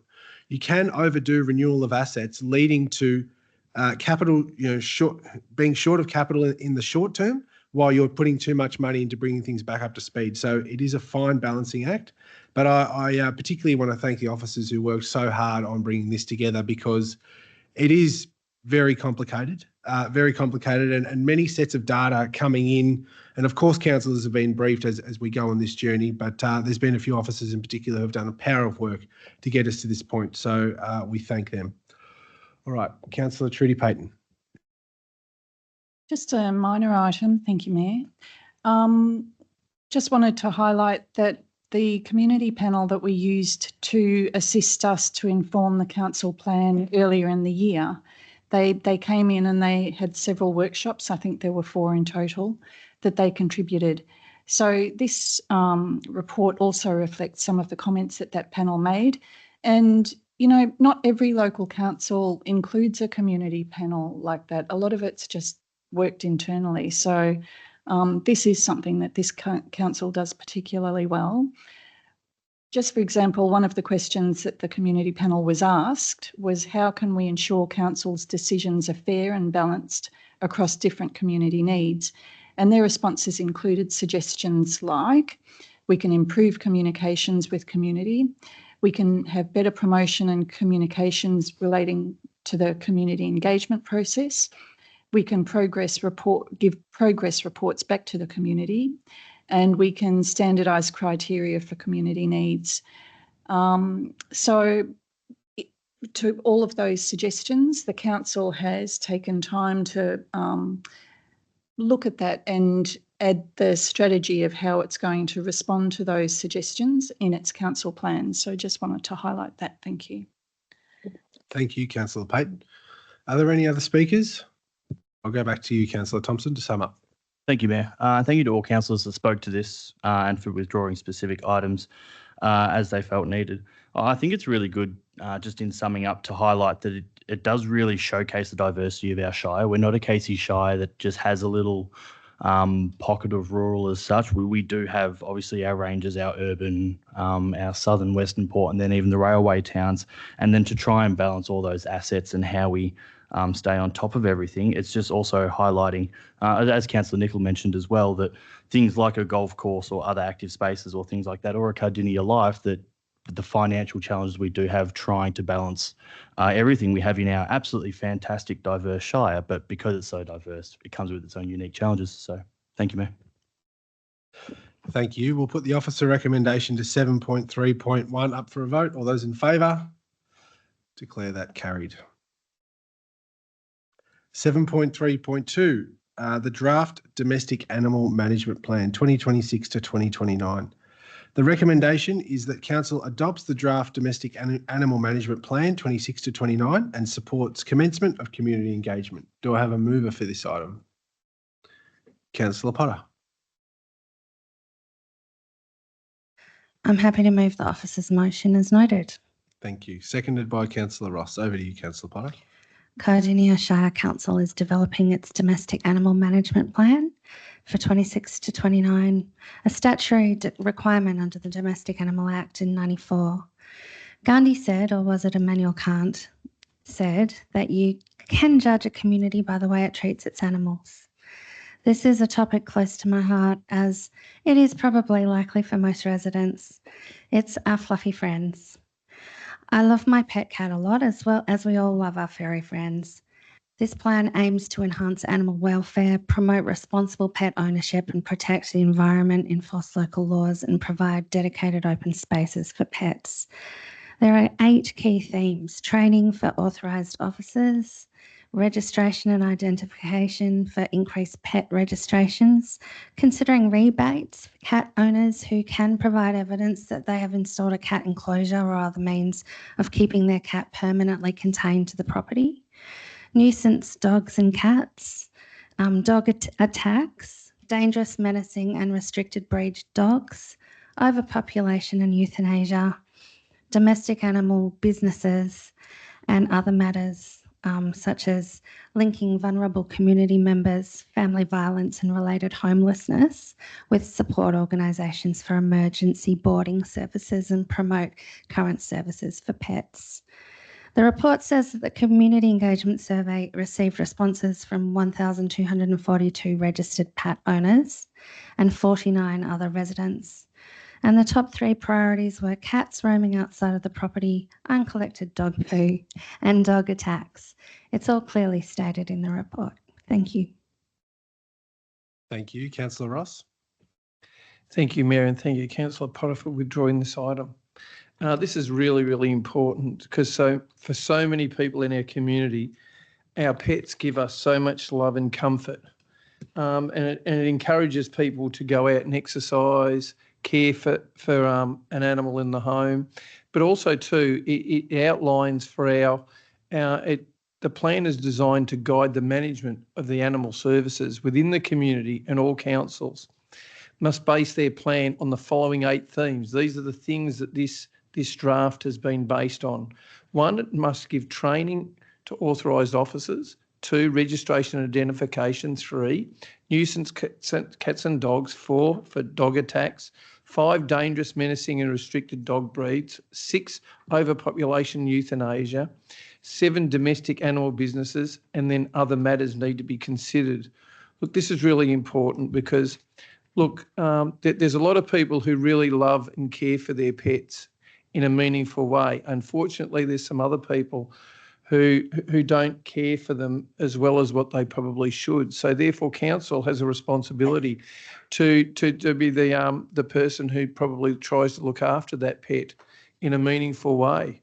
So if we don't stand up and try and do something in this space, it just gets left to people. And I know it's really, really sad. If you look at other countries around the world who don't have these sort of plans, a lot of animals just get dumped, they get left in the street, malnourished. It's just horrible. And once you open up Pandora's box, there's no pulling it back in. I think it's really good that we do have these these plans with Domestic Animal Act. I must say it's probably a shame that, anyway, I won't say any more. I think it's a really good plan. I look forward to the community's response to see what we're doing in this space. And being a draft, give us some advice if you think there's some areas we can improve in. Thank you, Mayor. Thanks, Councillor Ross. Are there any other speakers to this one?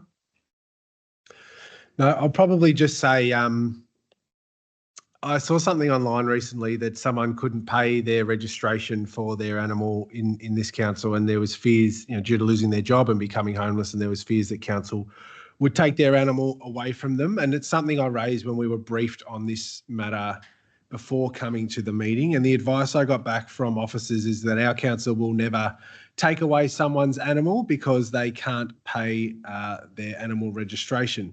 There are other ways we can work through that as a council, and I think it would be particularly heartless for a council to do so. So just in terms of if you know anyone who is struggling or who, may be struggling with their animal registration fees and may need to go on a payment plan or something like that, please get in touch with council. Please approach customer service, who are fantastic, or call your local councillor for some support. Because if you just ignore it, ignore the fees and the letters that you get, obviously it's just going to exacerbate and get worse. So please reach out.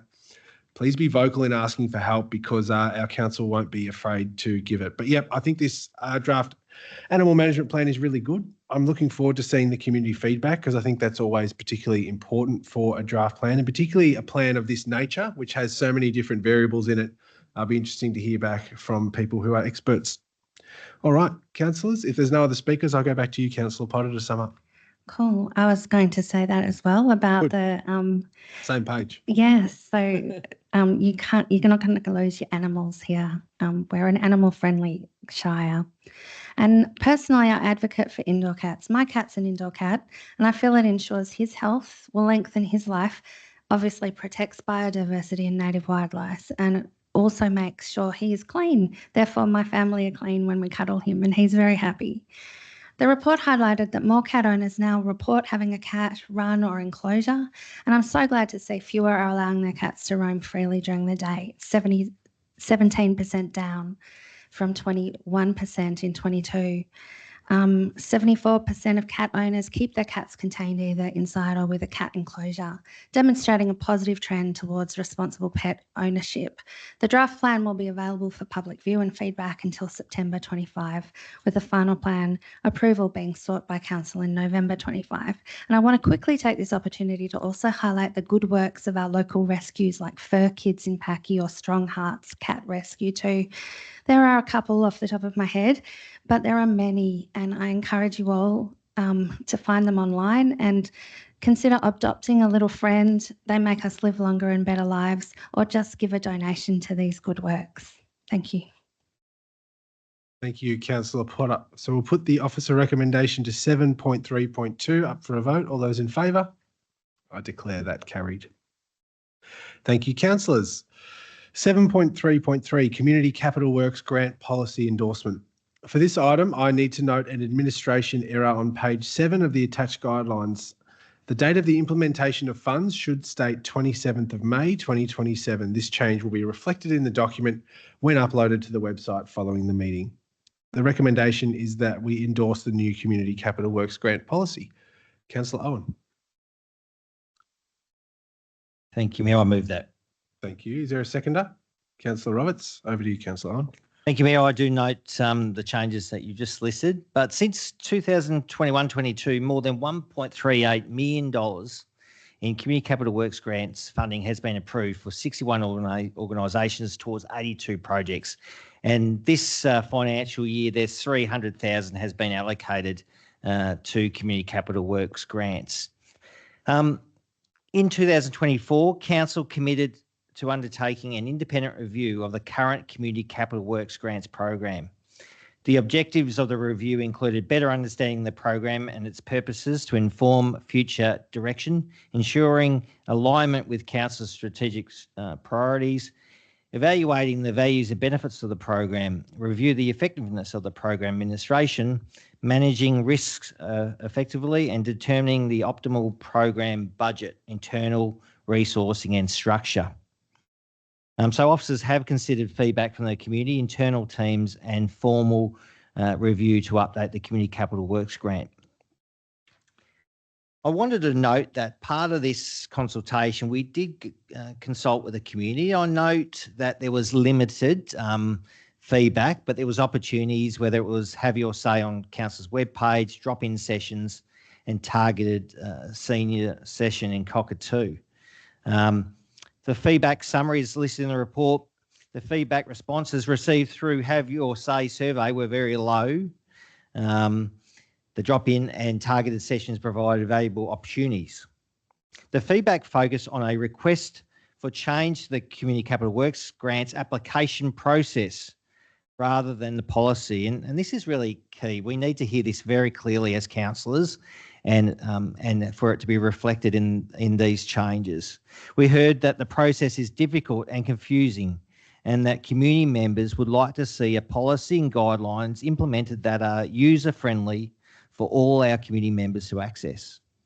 All feedback agreed with the policy purpose change and were satisfied with the proposed streamlining of the 3 categories to 2.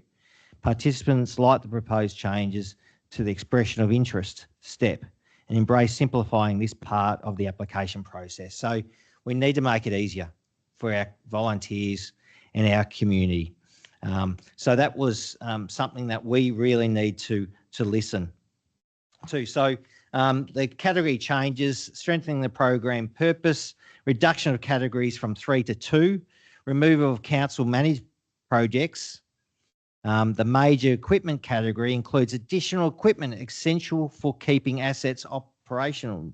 So traditionally it was a sort of equipment grant, which focused on maintenance like mowers and blowers. But now we're opening up this to other essential equipment. Examples are tables, chairs, audio, visual equipment. Obviously, the amounts for minor capital works is $35,000. Essential equipment has increased to $35,000. There's changes that if projects are under $5,000, there's no contribution from the community groups. Projects over $5,000, 50% contribution from eligible applicants. So I think it is positive, but yeah, I'm looking forward to hearing from other councillors on this. Thank you. Thank you, Councillor Roberts. Thank you, Mayor. I support the officer's recommendation. Do want to note that one category has been removed as the review didn't feel that particular category was a grant in itself, in that the council was paying for the whole project, and whereas this way these new categories are more aligned to a proper grants program meeting the government's requirements and recommendations. There is a cap of $70,000 for any one group for the grants, and as Councillor Owen mentioned, there are grants for equipment and minor works, essential equipment and minor works, where council will pay for these when they're under $5,000. There is sort of a touch point where if the thing that you want is $6,000, you go to 50-50, so you'll be putting in $3,000 and council putting in $3,000. So there still will be occasions when items that are under $10,000 and below, it will be 50-50. It won't necessarily be $5,000 paid by council and then $3,000 by the group. So it's groups who are wanting smaller items that are under the 10,000 and that between area just have to be aware of that idiosyncrasy about these new guidelines. I really, as Councillor Owen mentioned, there wasn't a lot of response to the consultation, so really encourage particularly the committees of management who run our facilities and might be applying for these grants to pull them up at their next meeting and have a look and get more familiar with them, because this will be a change to the process, and hopefully it will make things simpler for groups. Yeah, thank you. Thank you, Councillor Robertson. I think it's a very good point that you've made. The only thing I'd say is I think we just need to keep our ears to the ground and see if that becomes an issue for lots and lots of clubs, because I think it's a good example you provide. And if it does, well, there's a possible amendment that is needed. But I think initially I'm comfortable with it, but thank you for raising that and tabling it. Are there any other speakers to this one? Councillor Pomeroy? Then I'll go over this side. I'd also like to thank the small group of people that gave community engagement. I think there was a ripper in there. There was an absolute standout about, wouldn't it be just great if we didn't have to apply for grants and we could just have a list of priorities, and council just chose. And I thought, isn't that a wonderful thing? And then we had a big discussion about that around the room, and I quickly realised we aren't ready to do that, because what I may think is a priority and someone else doesn't. And I do appreciate that to get to that point is probably our ideal. But this grant actually enables each community group to put in what their preference is, and that they may get funding for something that doesn't actually sit at the top of the tree for council. So it does provide everyone with a great opportunity. I would like people to understand that it is a very long time frame. So really consider which project you put in. It opens on Tuesday, the 30th of September, closes the end of Jan. And then because it is a project proposal into a second round, which actually reduces work for people that aren't successful to go through, but they won't be announced until July 2026. So make sure the projects that you're putting forward, you can afford that lead time to know what the outcome is. And also keep in mind that the acquittal will be a bit more detailed than previously. So good things for grant writers and community groups to understand. Thank you. Councillor Ross? Thank you, Mayor. Look, this is a really, really important area in our community where people can get involved, and if they feel passionate enough about it and get their money together, they can actually make some really good capital improvements on different areas. I'm always interested to see the gender impact assessment. Quite often it doesn't actually come in to play on these reports, but on this particular item, it says in preparation of this report, council has considered the obligations under the Gender Equity Act 220.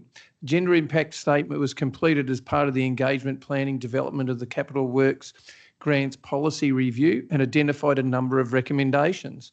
1, improved access, inclusion and communications for senior women and senior men and groups when applying for grants. So they obviously saw something in there that this group haven't been putting in many grants, and maybe there's a communication issue there with some people. So they've emphasised we should improve our communication and try and help these people more. Number 2, review and assess the guidelines to include greater impact priorities and when assessing weightings in these areas. So I think that's really good. They've done their homework, they've looked at it, because we often talk about on council the marginalised people out there who probably don't apply and don't realise and need a bit of help. So this identifies those. I think it's really good, so it just shows that it's working. Thank you, Mayor.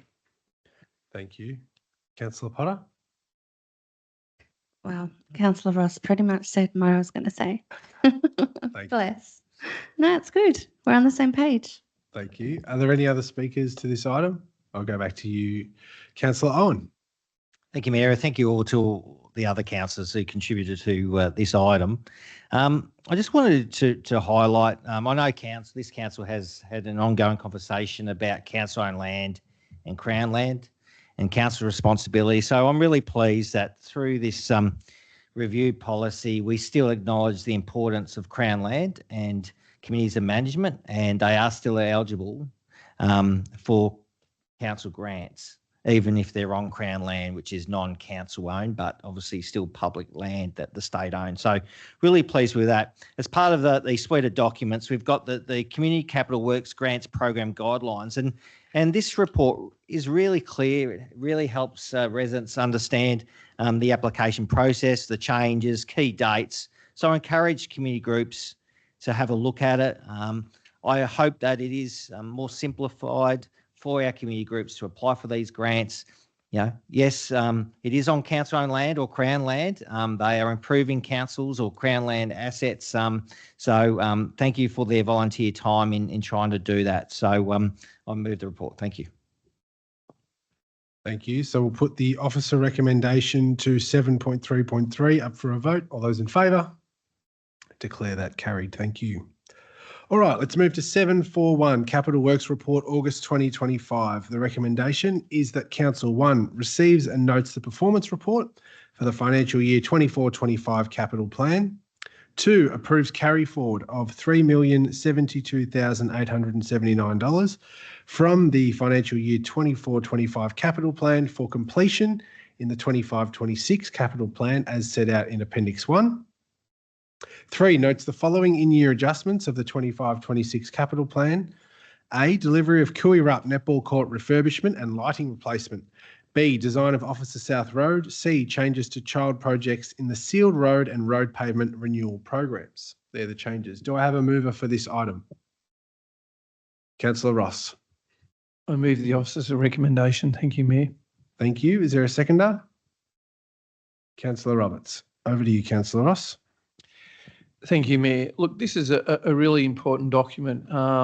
It goes over what we do in this space. And I must say one area that council has got out of kilter in the past is we have too much carryover. And too much carryover causes confusion, and it also causes problems with prices when they go up, which means we have to adjust all of our policies and our budgets at the time. With this document here, council have reined it in and made sure that our carry forward isn't as much as what it used to be. So therefore, we won't have to do as much adjusting, and hopefully it'll be more on point in the area of delivery of things within the price ranges that we have. We'll continue to improve this. I know we're a dedicated council in this area to try and make improvements in this area. This is our first step towards improvement. So you can see in here, I won't go through all of the different items that have had to be adjusted, but in future, hopefully, as we reduce the carry forward, we'll have less things that have to be moved around. Thank you, Mayor. Thank you, Councillor Ross. Councillor Roberts. I was actually going to speak to a similar point. I note that the number of projects deferred compared to previous years is down significantly. We've gone from 53 projects in the previous year to just 17. So we're obviously really honing our project management and making sure that our capital works program for the year is manageable within the year, and that we're planning phasing a little bit better, which is good to see. Thank you. Thank you. Are there any other speakers to this item? Councillor Payton, why the delay? Thank you, Mayor. I just wanted to remark that I'm really grateful to the council officers and councillors who have supported the Cooey Rup Netball Courts project upgrade to get this far. It's a little bit like a ball that's been, tossed around from place to place trying to find funding. And in the end, it's landed with council, and council have come up to the mark. So very appreciative on behalf of the club for that. Without the upgrade, the Cooey Rup netball courts were almost unplayable, and it is right, therefore, that somebody contributes to see the project finally get started. So there'll be some very excited girls in a few months' time, I imagine. The other item that I want to comment on is the Officer South Road. Looks like the council have done some homework and found that commencing design now will improve coordination with Melbourne Waterworks down the Officer South Road to achieve a more optimised design and avoid duplication or clashes or potential throwaway works. And look, it's really important because often in these, the waterworks, there's lots of different state government departments involved, as well as council and developers. So I'm really pleased that our officers are on top of things to make things work and find economies where they can. Thank you. Thank you. Are there any other speakers? Councillor Nicol? Thank you, Mayor. Yes, I commend the officer's report. It's, as Councillor Roberts noted, a standout for me was on page 1 of 4 of the report, where we do get an indication of the actual volume of projects that our team is delivering. If we look at that 286 projects in the adopted budget plus the carryover from the previous year of 53, and then to churn through all of that and only have 17 is highly commendable. And I think the officers and the teams involved have done a fantastic job. Scrolling down in the report to page 3 of 4, a couple that I just sort of note, again, of significant concern, but the sealing of the Hills program, that's that federal government election promise that turned out to only be half delivered.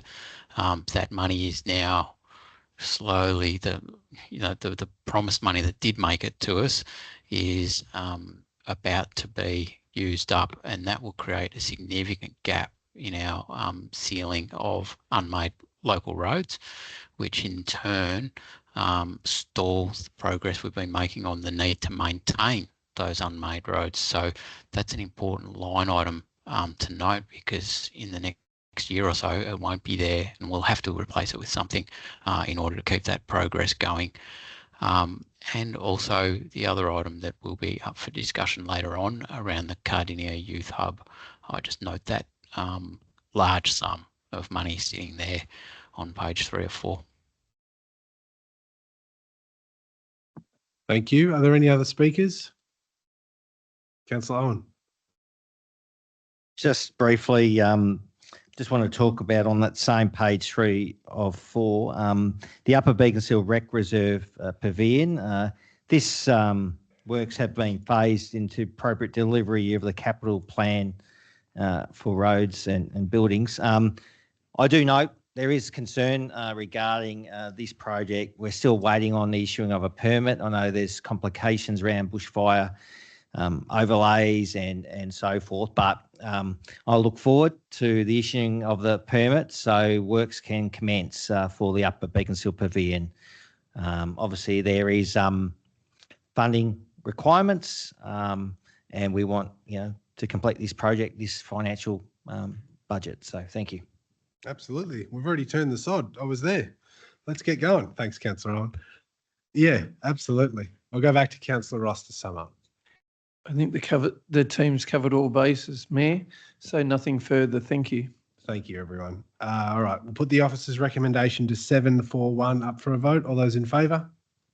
Declare that carried. Thank you, councillors.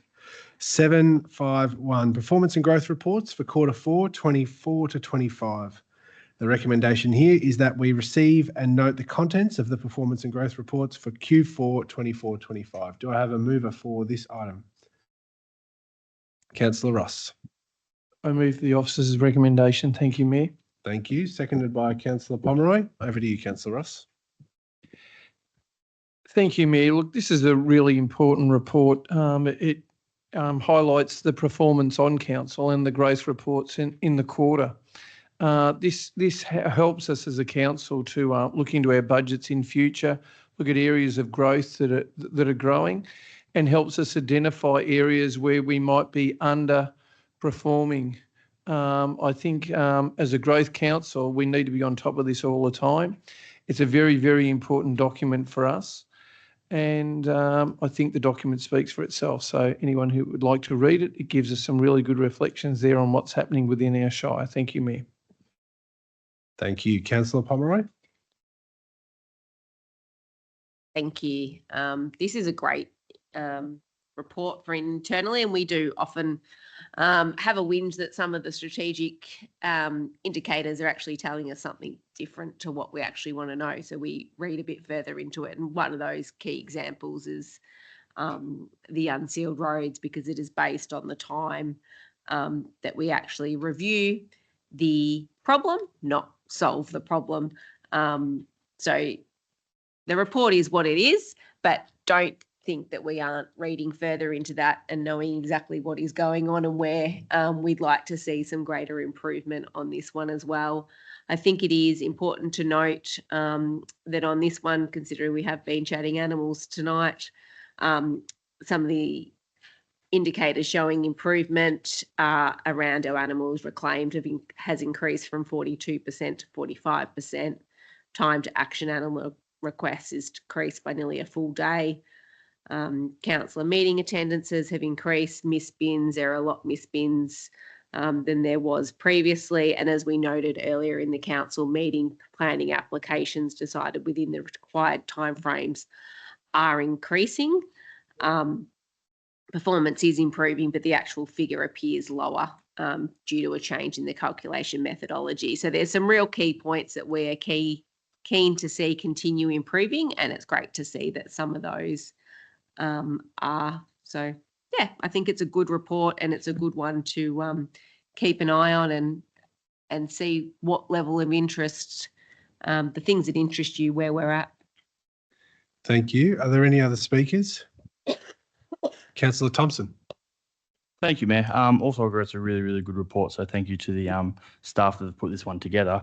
One thing that I want to pull out is the under the heading of the Council Plan 21 to 25 summary, over the 4-year period of the 46 council plan initiatives outlined in the 21 to 25 council plan, 45 have been completed, and in 24-25 of those 27 initiatives, 26 completed with one off-track initiative.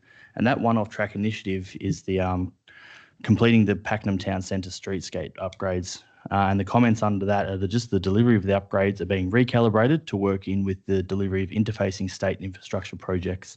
And that will help to facilitate a precinct approach to network access that mitigates disruptions for local businesses and community.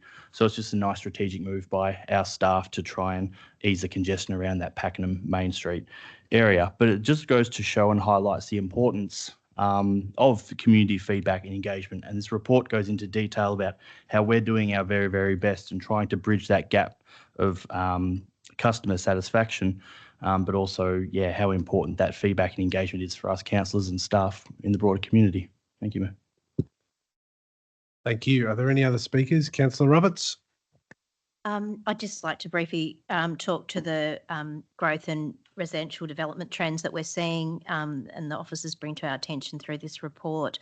The Shire has rebounded to 4 per calendar day of new households in moving into the Shire. So it's been a couple of quarters now that it's got to 4. So it's levelled out from the 3 and gone up to the 4. And that this quarter, the number of residential subdivisions lot applications lodged was 57% higher compared to the same period last year. So that's a little warning sign for us going forward. But you can see it on the ground if you drive out to Pakenham East. You know, the two estates have definitely taken off, and there's a third that's about to start flying. Officers continuing, and in my ward, we're seeing you know, a lot action in terms of residential infill, more units around the township. So yeah, full steam ahead on this growth. Thank you. Are there any other speakers to this item? No. I'll probably, Councillor Nicol, see you last minute at the death. Thanks, Mayor. I'm just acknowledging the delay in transmission. Sorry. Yeah, look, I'd take up Councillor Payton's point regarding the unsealed roads report. I said in the briefing I was going to have a whinge about this. I'm having a whinge about it because it's not right. I'll say it every time this report appears until we do get there. And I'm really, really pleased that the Civil Maintenance Service Review has highlighted that this aspect of our reporting isn't quite on the, you know, hitting the right mark, and it's a priority to actually sort of get it addressed. But until that time, I'll just call that page of the report out.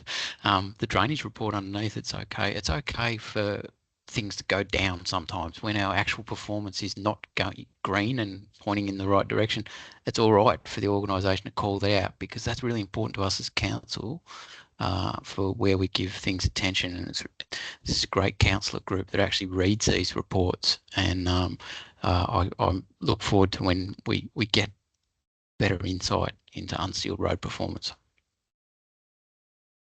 Thank you, Councillor Nicol. And yeah, I think it's important to note for the community's perspective that this is actually the last report against the last council plan.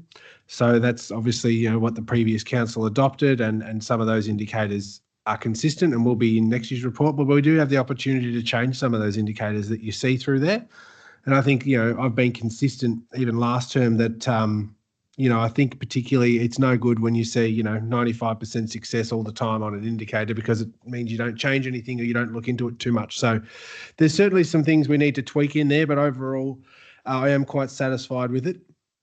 It's interesting to see the council plan and seeing the one indicator being off, target or whatever, being Pakenham revitalisation. I think that's great because it's been picked up in the new council plan. We're about to start finally, very, very soon for stage one. So I think even in being honest and transparent that we wanted to do it last council plan and we didn't get there for the reasons that Councillor Thompson mentioned around staging and getting extra funding and making sure that we would, doing one side of the road and not the other, and trying to be as much as we can not to be too disruptive. We've seen that picked up again in this year. So no, overall, very happy. Some clear points that council needs to continue to work on, as has been indicated by my fellow councillors. But I think, just a little moment of reflection for me and probably the others involved in last term's council plan, seeing that report come to an end there, and certainly looking forward to adopting the new council plan in the near future. All right, I'll go to you, Councillor Ross, to sum up this item, please. Thank you, Mayor. For the residents out there who might find this a little bit boring, there's a few little pearls in here you should be looking out for. Most councils do, pearls or diamonds. In the document, you'll actually find under waste management performance, there's a little note there about how many new bins have been handed out to new houses or new dwellings within the Shire. And councils, particularly growth councils, look at this as a really, really important indicator of how many families a day are moving into the Shire. It's a little hidden gem in there, and you might think, how do you work out how many? They look at the bins that get handed out, and that's what all councils look at across Victoria, particularly the growth council. So if you want to look for something interesting in there, we look in the bin section to see how many people are moving in. Anyway, just a little tip there. Thank you, Mayor. Thank you, Councillor Ross. We'll now put the officer recommendation to 7.5.1 up for a vote. All those in favour? Declare that carried. Thank you. 7.5.2, the community engagement update. The recommendation is that we note the update for August 2025. Do I have a mover for this item? Councillor Thompson. I move the officer's report. Thank you. Is there a seconder for this one? Councillor Ross. Over to you, Councillor Thompson. Thank you, Mayor. Obviously, examples, something like the Deep Creek Reserve, highlight the such high importance on community engagement. As we mentioned in the last report, a lot of the initiatives that have been delivered were from the council plan, and a lot of the ideas from the council plan come from community. It's why we're here. It's why we were elected as councillors. So really, really important little update. I'll let other councillors pick out certain things if they wish. But yeah, more than happy to move this one. Thank you. Councillor Ross. Just echoing Councillor Thompson's comments on this. This is just so important. Without community engagement, we just become a bureaucracy that basically just doesn't need to talk to the community. We just serve and deliver things. Community engagement is really, really important. We don't proclaim to be the knowers of all things. We'd love to hear what the community have to say. So at least if we can sort of work along together as a group and deliver on the things they'd like to with inside budgets and parameters, that's really helpful. Anyway, I look forward to hearing what other councillors have got to say in relation to the community engagement update. Thank you, Mayor. Thank you. Councillor Pomeroy. Thanks, Mayor. The one I really want to highlight has a few days to go, which is the Melbourne Water Greater Melbourne Flood Information Program. So this one has been open for a while.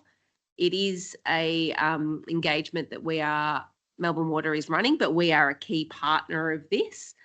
And it will drive a lot of work that is done across the Shire, not only in terms of flood awareness, but also our drainage and our flood mapping, and is going to bring back some incredible data to help us plan, but also run maintenance. Now, We have noted today that it is a little bit confusing when you go into the website as to whether it is for all of Cardinia, because it lists some of the creeks and then it lists stormwater.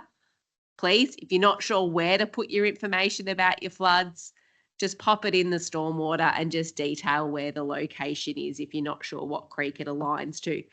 They'll work it out. We can provide them feedback that they need to work out and match it up. It's just so important that you get your information in there.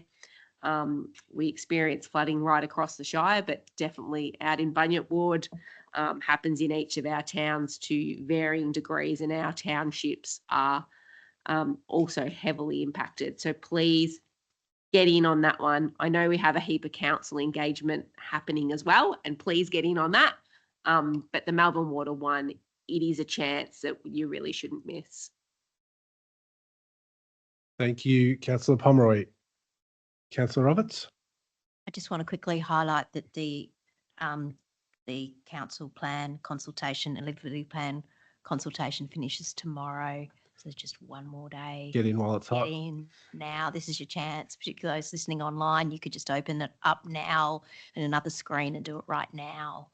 So I love that, the urgency. We're seeking feedback on the draft council plan. urgency. Closes tomorrow. And, Get in. this completes a phased staging of consultation that's gone right through from the work with the community deliberative panel earlier in the year. So Yeah. Thank you. you. Councillor Nicol? Thank you, Mayor. Yes, thanks for councillors for other comments as well. But similar to other comments, I would like to reiterate the importance of that Melbourne Water report as well. People in the low-lying areas of Pakenham and other parts of the growth corridor have experienced this firsthand, particularly in the 2011 floods. And in fact, myself and other farmers in the northern part of the Shire experienced very, very dangerous flash flooding in that 2011 storm, which destroyed several of our dams, on-stream dams as well. And so there is experience of both flash flooding and inundation flooding across the Shire. It's critical that community get that information to Melbourne Water so it's realistically so that it informs the development of their plan for this area. I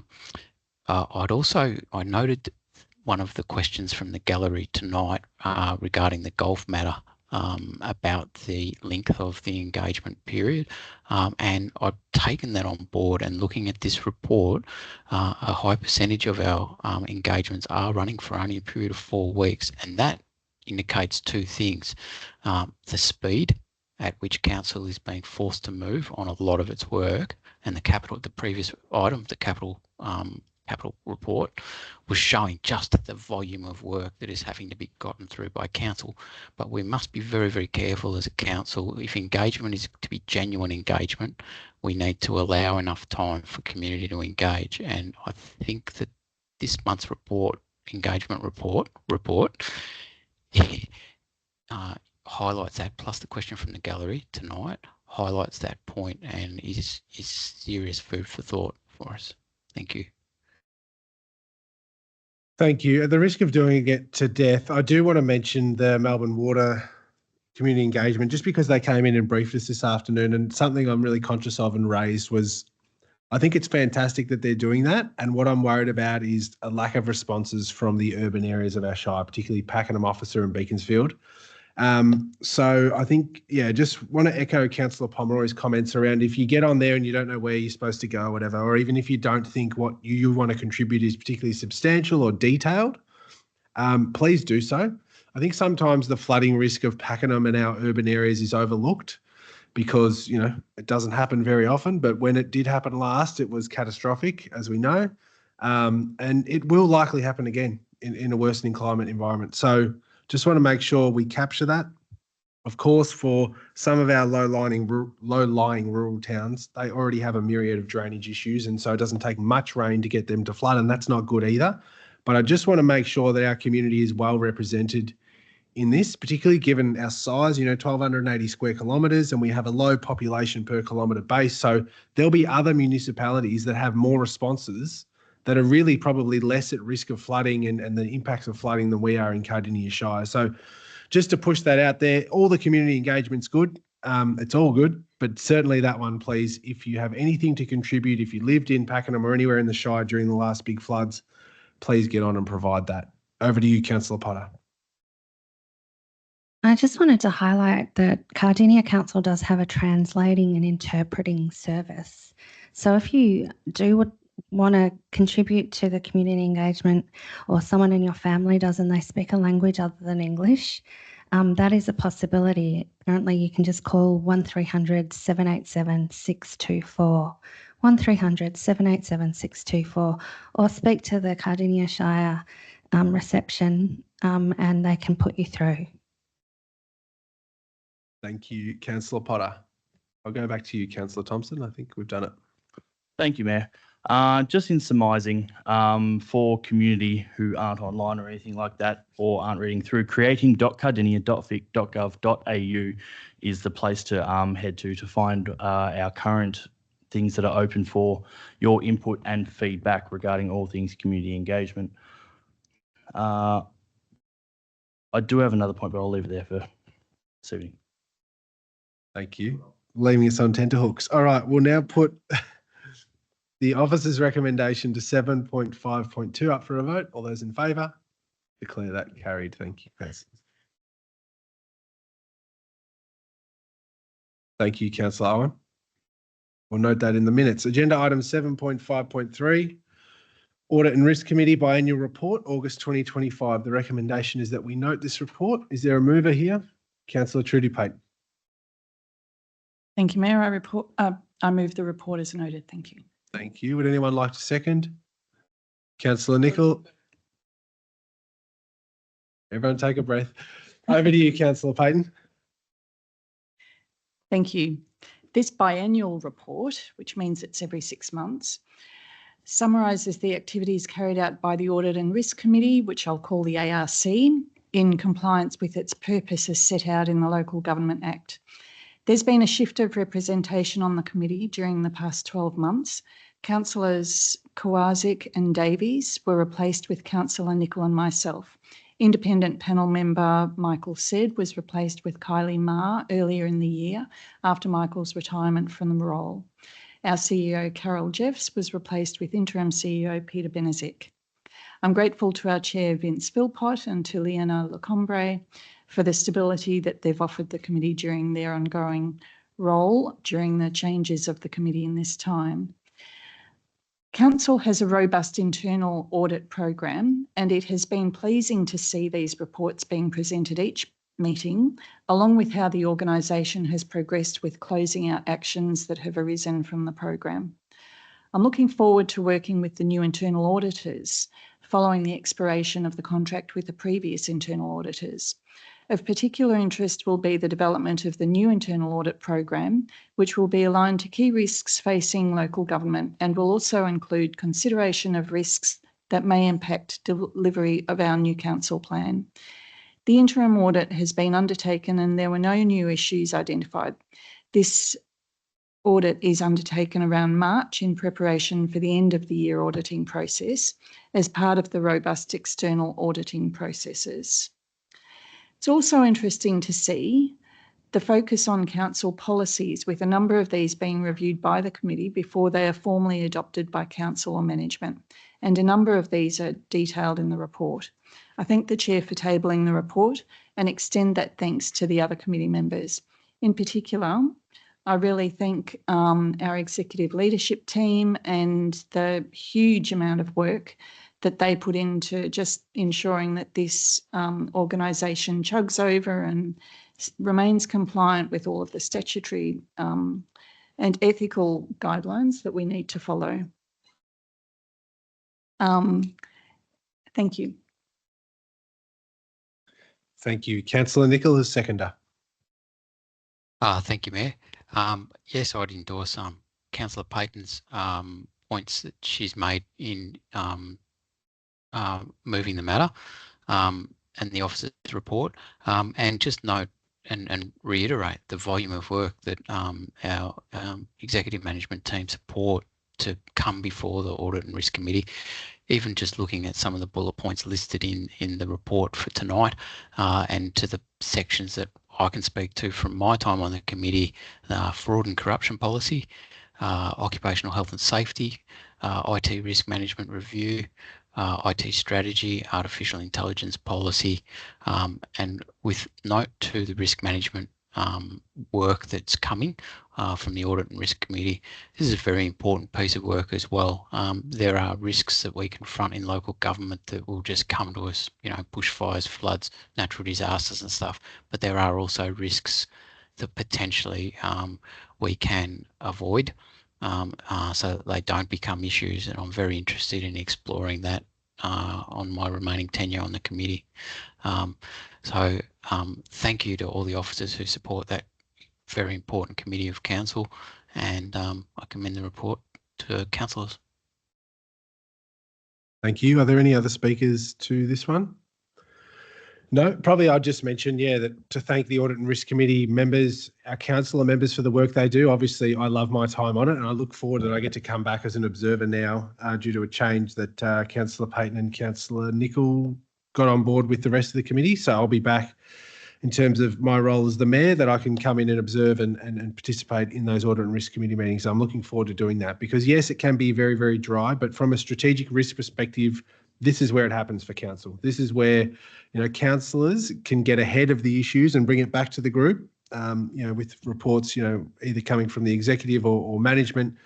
There's some great questions and some hard-hitting questions asked by independent members. It does hold council to account. It does ensure that we maintain very high standards when it comes to compliance.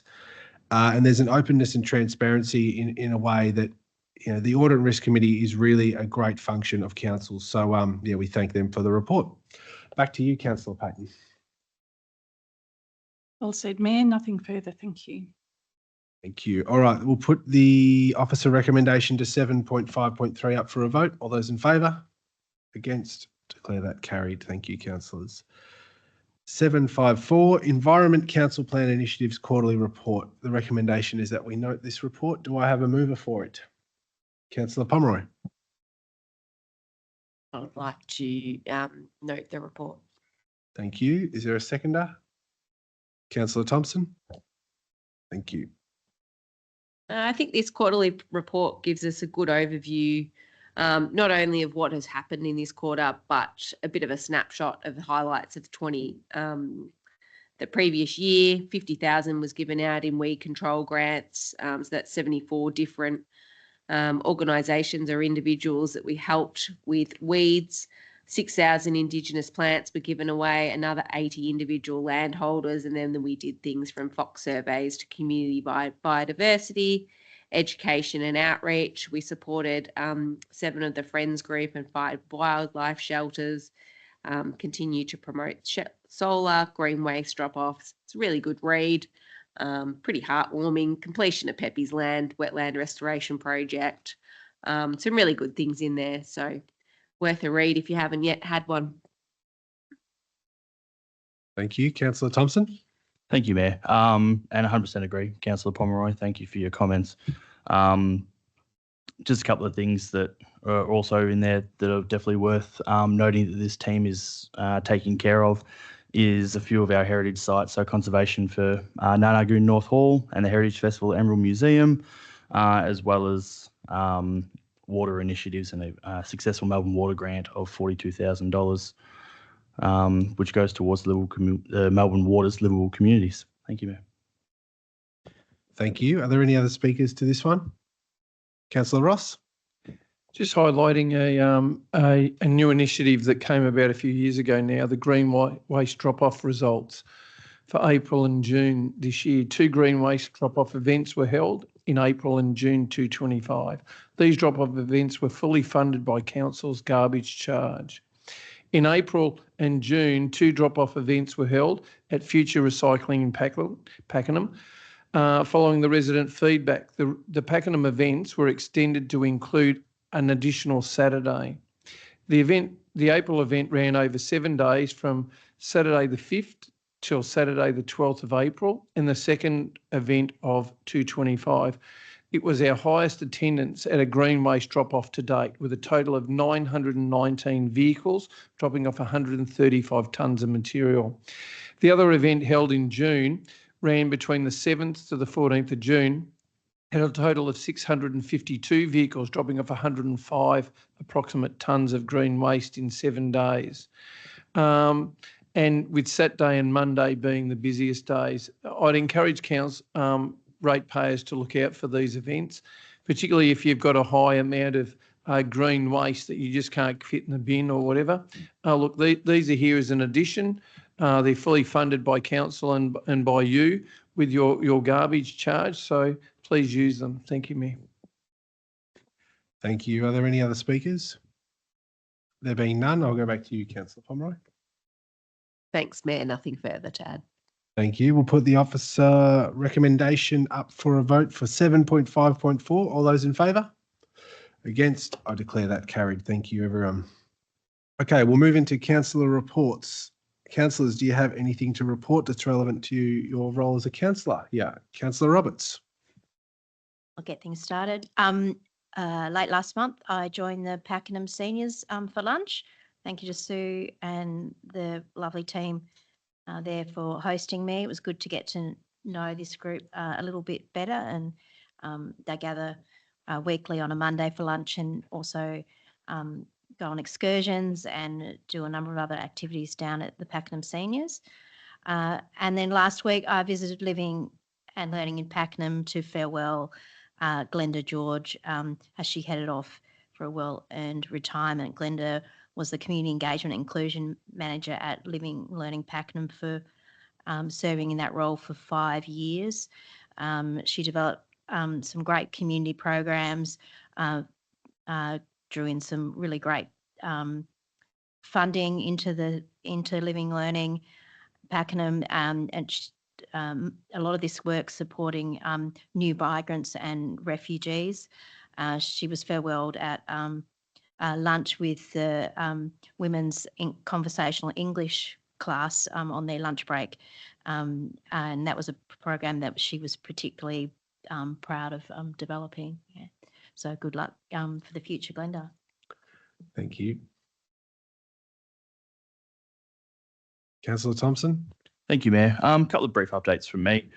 It was great just almost a week and a half, 2 weeks ago now, to go down to the Bullen Childcare Centre, just north of the highway near Thewles Road there. The new centre there, it's just absolutely phenomenal. They've absolutely nailed it with the interior. The kids were absolutely just stoked. They're just a lovely bunch of happy kids. The staff are well engaged, and our team have done a great job working with state and local authorities to get that centre up and happening. So that was a pleasure to be a part of. I'd like to shout out the Lakeside Residents Group for their Live Life Expo. They were a little bit, I suppose, disappointed, for lack of a better term, for numbers throughout the day. It was a shame because it was such a nice day outside. But the amount of stall holders in there, for $5 entry to go in there to see the different hobbies, clubs, expos and things that you can do around our wonderful Shire, it was well worth the visit. And like I said, it was a bit of a shame we didn't have more through the doors on the day.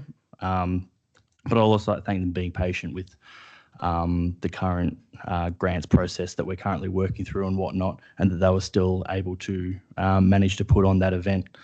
And then lastly, just quickly, Muck Ward's favourite topic, the fountain, that it's the gift that keeps on giving. I've been told that there is a part on it that the words fail safe are ironic, considering that it's failed on us. So it's a warranty issue with parts on the way from our reputable suppliers back over in the US. So working closely with them, but that should be up and happening within no time at all. And I'll leave it there. Thank you, Mayor. Thank you. Thank you, Councillor Payton. Thank you, Mayor. A few weeks ago, I took great delight in joining the Ladies Auxiliary of the Kooyurup Regional Health Services, who celebrated 70 years of grace and giving. And then a week later, I attended their AGM, where they elected their new president and secretary, both in their 90s. This is a group of women who have just given so much of their love and devotion to the community over the years. And they gave a lovely speech remembering times that they served scones and jam and cream to Brian Naylor and Rosemary Margan, to Sir Eric Pearce, to Weary Dunlop. Unfortunately, I think Councillor Owen knew that I was going to mention him. They had a good giggle because they remembered Scots on the Swamp. They got Councillor Owen to dress up in a kilt. And I think they might have pulled the kilt down before he was able to get away. So that was a bit of a funny, they were all having a great laugh at his expense. So good on you, Councillor Owen. So look, that was really delightful, and I think we spoke earlier, or generally in these meetings we do thank our volunteers, but the amount that these lovely ladies have raised over the years, and the fact that they just keep bringing the community together and they support each other, it's really testimony to what volunteering in your community can do. Because you look at the vitality that's in these 90-year-olds and you think, well, that's a lesson for us all. Very briefly, I want to mention the Emergency Services and Volunteer Funds rally I attended. It's a Not in Our Name campaign hosted by the United Firefighters Union. Attended that on the 26th of July, together with 22 other councils.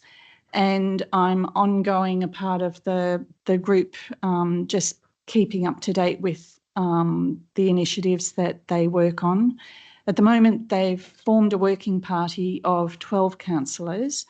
It's been established in order to form a delegation to speak on our behalf to the Minister, and they've written submissions to the MAV to request that the ESVF be tabled in their October conference.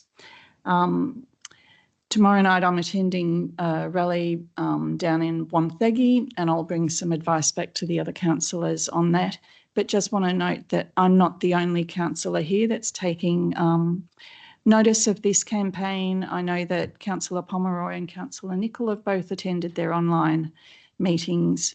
And very quickly, finally, just mention our councillor officers have been running drought relief information sessions for our farmers, and wanted to thank especially Debbie Tyson and her crew for that. There's one more AgriConnect session that's going to be running in September. And I need to go. Thank you. Thank you. We're 30 seconds over, so we tried to be flexible, but all right, let's be quicker, please. Councillor Potter. I'm notoriously not quick, but let's see. In August, it was Australian Breastfeeding, or actually World Breastfeeding Week. So I just wanted to shout out to our amazing local new mums. Breastfeeding's not always easy, and Cardinia Council has help. You can call 1300 787 624 or visit our website, Breastfeeding Support. I wanted also to acknowledge there was a fantastic party in our community recently, early in the month. So happy 10th birthday, Follow Bless Collective, who do a fantastic job supporting our community with food and services, and they're just a wonderful group. I want to invite all of Officer Ward businesses to meet me here in the Civic Centre on the first Friday of every month, just for an hour or so. Christina from the Cardinia Foundation and Your Body, a local business in Officer, have been chatting about a business group for growing business success in Officer Ward. It'll be your group, so come lay the foundations and let's see what's possible together. 7 p.m. on the first Friday of each month. I'm looking forward to Melbourne Touch 6's Rugby International Tournament on the 20th of September, Cumley Banks Rec Reserve in Officer, with teams from all over the world coming right here. And the Mayor and I will be attending Cafe 445 on Princess Highway in Officer next Tuesday at 1:30 p.m. in my lunch break for coffee with a councillor. I really look forward to meeting some of you face to face. There's so many fantastic initiatives and things to celebrate here in Officer and Cardinia. I can't possibly cover them all now here. in case the mayor starts tapping the table. But I try to share as much as possible on my socials, so please feel free to reach out and say hi there or in person anytime. Thank you. Thank you. I'm not that tough as a chair. But no, thank you. Who's next? No one? Councillor Ross? Over the last month, we attended citizenships at the Cardinia Cultural Centre, another amazing event, seeing so many people's lives change with the decisions they make to become Australian citizens and residents here in Cardinia Shire. Wonderful event, always well attended, and just an absolute privilege to go along and to participate in their journey. We also, I'd like to thank Councillor Trudy Payton for having an event in the name of the Green Wedge. She ran a pizza night here. We had some guests come in to share their concerns and their observations in groups who function inside the Green Wedge to give the councillors an insight into some of the challenges in those areas and where we might start looking to find some things that we might be able to help out with to improve things in that situation. I also attended with some of my fellow councillors the South East Homelessness and Housing Alliance launch, which coincided with the Homelessness Week launch. That was another wonderful event that really brought a lot of services together to highlight the problem that we have in this area and the need that and the providing that we can hopefully be able to help out and assist with their groups. It's very sad to think that people don't have anyone where to go. And if we can help them in any way on council with our officers and our support, we would do such. I attended with some of my fellow councillors the Bullen Child and Community Centre, and I highlighted the amazing thing about that event is we in Cardinia Shire were the first council in Victoria to actually have a multi-kindergarten under the one roof up in Pakenham Hills. It was the very first time it was done. Instead of purchasing 3 parcels of land and building 3 individual kinders, we built them all under the one roof, and there was a toy library there too. And there was also a space there for family services as well under the one roof. And when you put them in the right place, they have schools next door, they have high schools next door, the whole lot. So it's a one hub. If you buy a place there or you live near there, you can walk to all these destinations, which makes it a whole lot easier for people who are struggling with having to have 2 cars or 1 car. And this place here, I must say, every time I go, they just improve them and they get better and they streamline them more every single time I go. I must say the amount of artwork that was done on the outside that made you feel really welcome. We met the 2 artists. They talked about the butterflies and the different things that they put up and the reflection upon a butterfly, how you go from the cocoon all the way through to a butterfly, and it sort of reflected the theme of the place at the time. We got to meet those artists, and there was one particular chap who's a well-known famous Indigenous artist who put some of that package together. I also attended the Spark Illuminating Stories in relation to artwork around e-waste, and that event is still open at the moment down at the Cultural Centre. Talks about e-waste and they put it in stories. And the only other event I'll just mention. Thanks, Councillor Ross. Sorry, we're all over. Thank you. Speed dating event, no. Thank you. The speed networking event held between Anglicare and Council was a fantastic event. Definitely not speed dating. Very, very good, Councillor Ross. Thank you for that. Are there any? Is that it? Councillor Pomeroy, finish us off. Finish you off very quickly. Congratulations to St. James and everyone that's gone through the school. They recently celebrated their 50th anniversary, which is a massive testament to the community who has really guided that school for a long time and made lots of improvements over the years. So that was pretty exciting, and to have the first principal back there as well as some other principals during that time and some teachers. Just really commend the school on celebrating that milestone. And on that theme, and with libraries as my other hat I wear here, hats off to any parent this week that is scrambling trying to get their kid ready for book week. I see you. And if you're not doing it at your school, feel free to pop down to the library and just dress up your kid that wants to. So good luck. Excellent. Thank you. Councillor Nicol, did you want to do one? You don't have to. Just want to be inclusive. Yeah, all right, just quick. Apart from bloody roads and drains, which just seems to fill the month Positive. for multiple roads and multiple drains, it was a pleasure to do the AGM for the Nobilius Museum and Heritage group, but also on the 24th, had a great meeting with council officers regarding the proposed plans for Elmer Trelaw Dog Park, and I commend that report to the Cockatoo community to jump in, have a look at. It's going to be great. 31st Emerald Lake Precinct stakeholders meeting. We reconvened that after a long break, and a lot of the stakeholders who were left at Emerald Lake Park were very, very keen for that group to reconvene. So that was terrific to just reset, refresh, and we'll set off on a new footing on that stakeholder group. Also, on the 4th, it was an absolute delight to chair the Cockatoo Over 50s AGM and re-elect the committee for that group. Their attendance levels are through the roof. They're a fantastic group. They're starting to hit the road. They're doing excursions. They've gone from filling one minibus per excursion to now they're drawing all 3 minibuses they can get their hands on to actually go out and do trips. Great range of activities suiting all abilities and all ages. Yeah, shout out to the mayor for coming up to Emerald on the 7th for Meet the Mayor session as well, which was a good chance to have a chat with a couple of groups and individuals who met us up there. Awesome. Thank you, Councillor Nicol. Thanks, councillors, for your reports. All right, so we have no petitions. We do have one notice of motion. Before we go into that notice of motion, I'm going to ask Councillor Thompson to leave with his conflict of interest that he declared before. And then I'm going to ask Councillor Nicol to move his nom in a moment.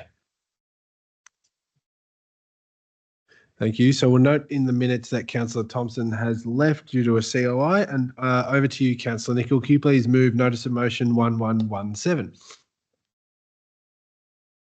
Thank you, Mayor.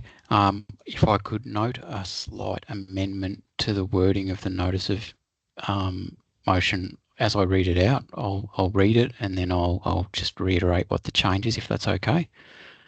The motion is that Council fund the organising committee for Emerald Carols by the Lake an amount of up to $5,000, being the Community Festivals grant shortfall for financial year 25-26, and the variation I'm putting forward there is the words up to in front of the $5,000. Thank you. We note that and we note that amendment. Is there a seconder for this notice of motion? Councillor Ross. Over to you, Councillor Nicol. Thank you. The reason for putting this notice of motion to the councillor group is that Emerald, the organising committee of the Emerald Lake Carols by the lake contacted me on receipt of advice that they'd been successful for a community for the community festivals and events grants. However, there was a problem in that the amount that they'd applied for had been not successful and they had been given a smaller amount that they had applied for. They were applying for up to $9,000 and were told that they had been successful in receiving $5,000. This was problematic because it makes the event unviable. They will not be able to afford to run the event. And so Emerald Carols by the Lake is at risk for this year. In 2024, they did receive $9,000 grant from Cardinia and successfully, for the 7th year in a row, conducted Carols by the Lake. They had attendance of over 1,000 people. They collaborated with the Cardinia Civic Concert Band and also with Puffing Billy. Puffing Billy ran an express Carols by the Lake train, delivering people directly to the carols in Emerald Lake Park. It's a highly successful event, well executed by a small organising committee of volunteers over many years, and they disperse their funding that they have received, funding support they have received from us in the past, very diligently, and report back on all expenditures. I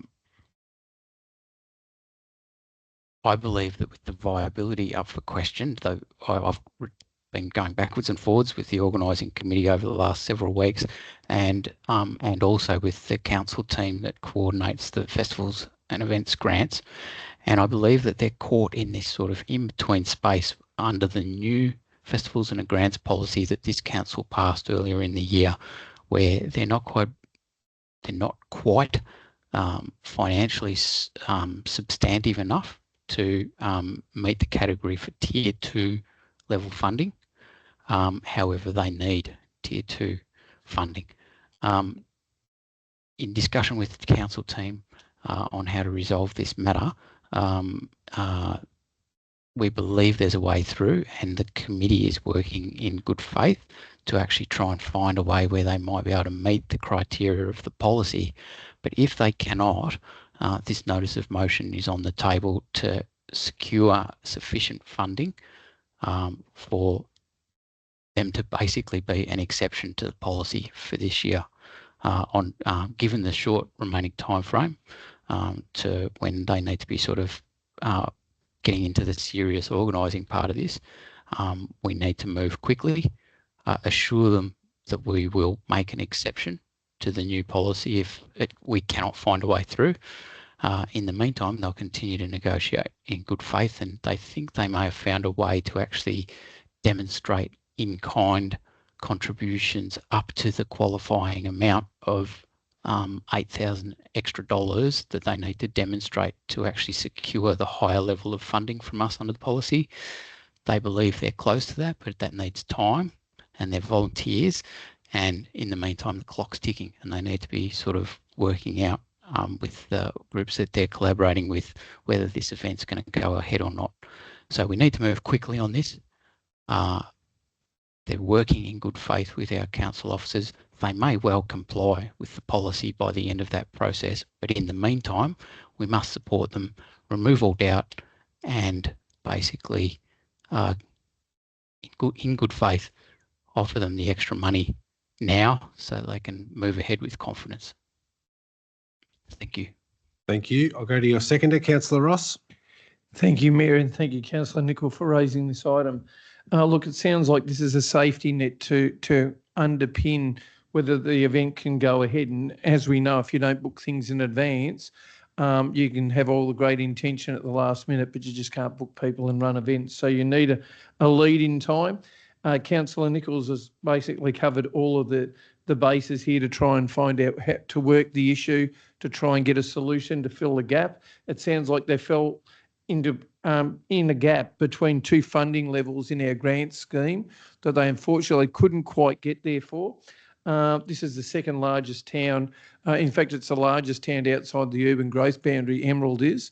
And if they've got 1,000 people attending the event, I think on a one-year basis to give them a bit of time to try and work it up to the other grant level or get some extra funding, I don't think this is too much of an ask. I'd hate to think that these sort of events don't run on a budget that we have for such a small amount of money to try and help them out. But as he said, he wanted to change it to up to 5,000. So it wasn't they get 5,000, they'll still pursue to get as much as they can, and they might even have a solution. So it mightn't be as much as that, but it gives them a little bit of a buffer.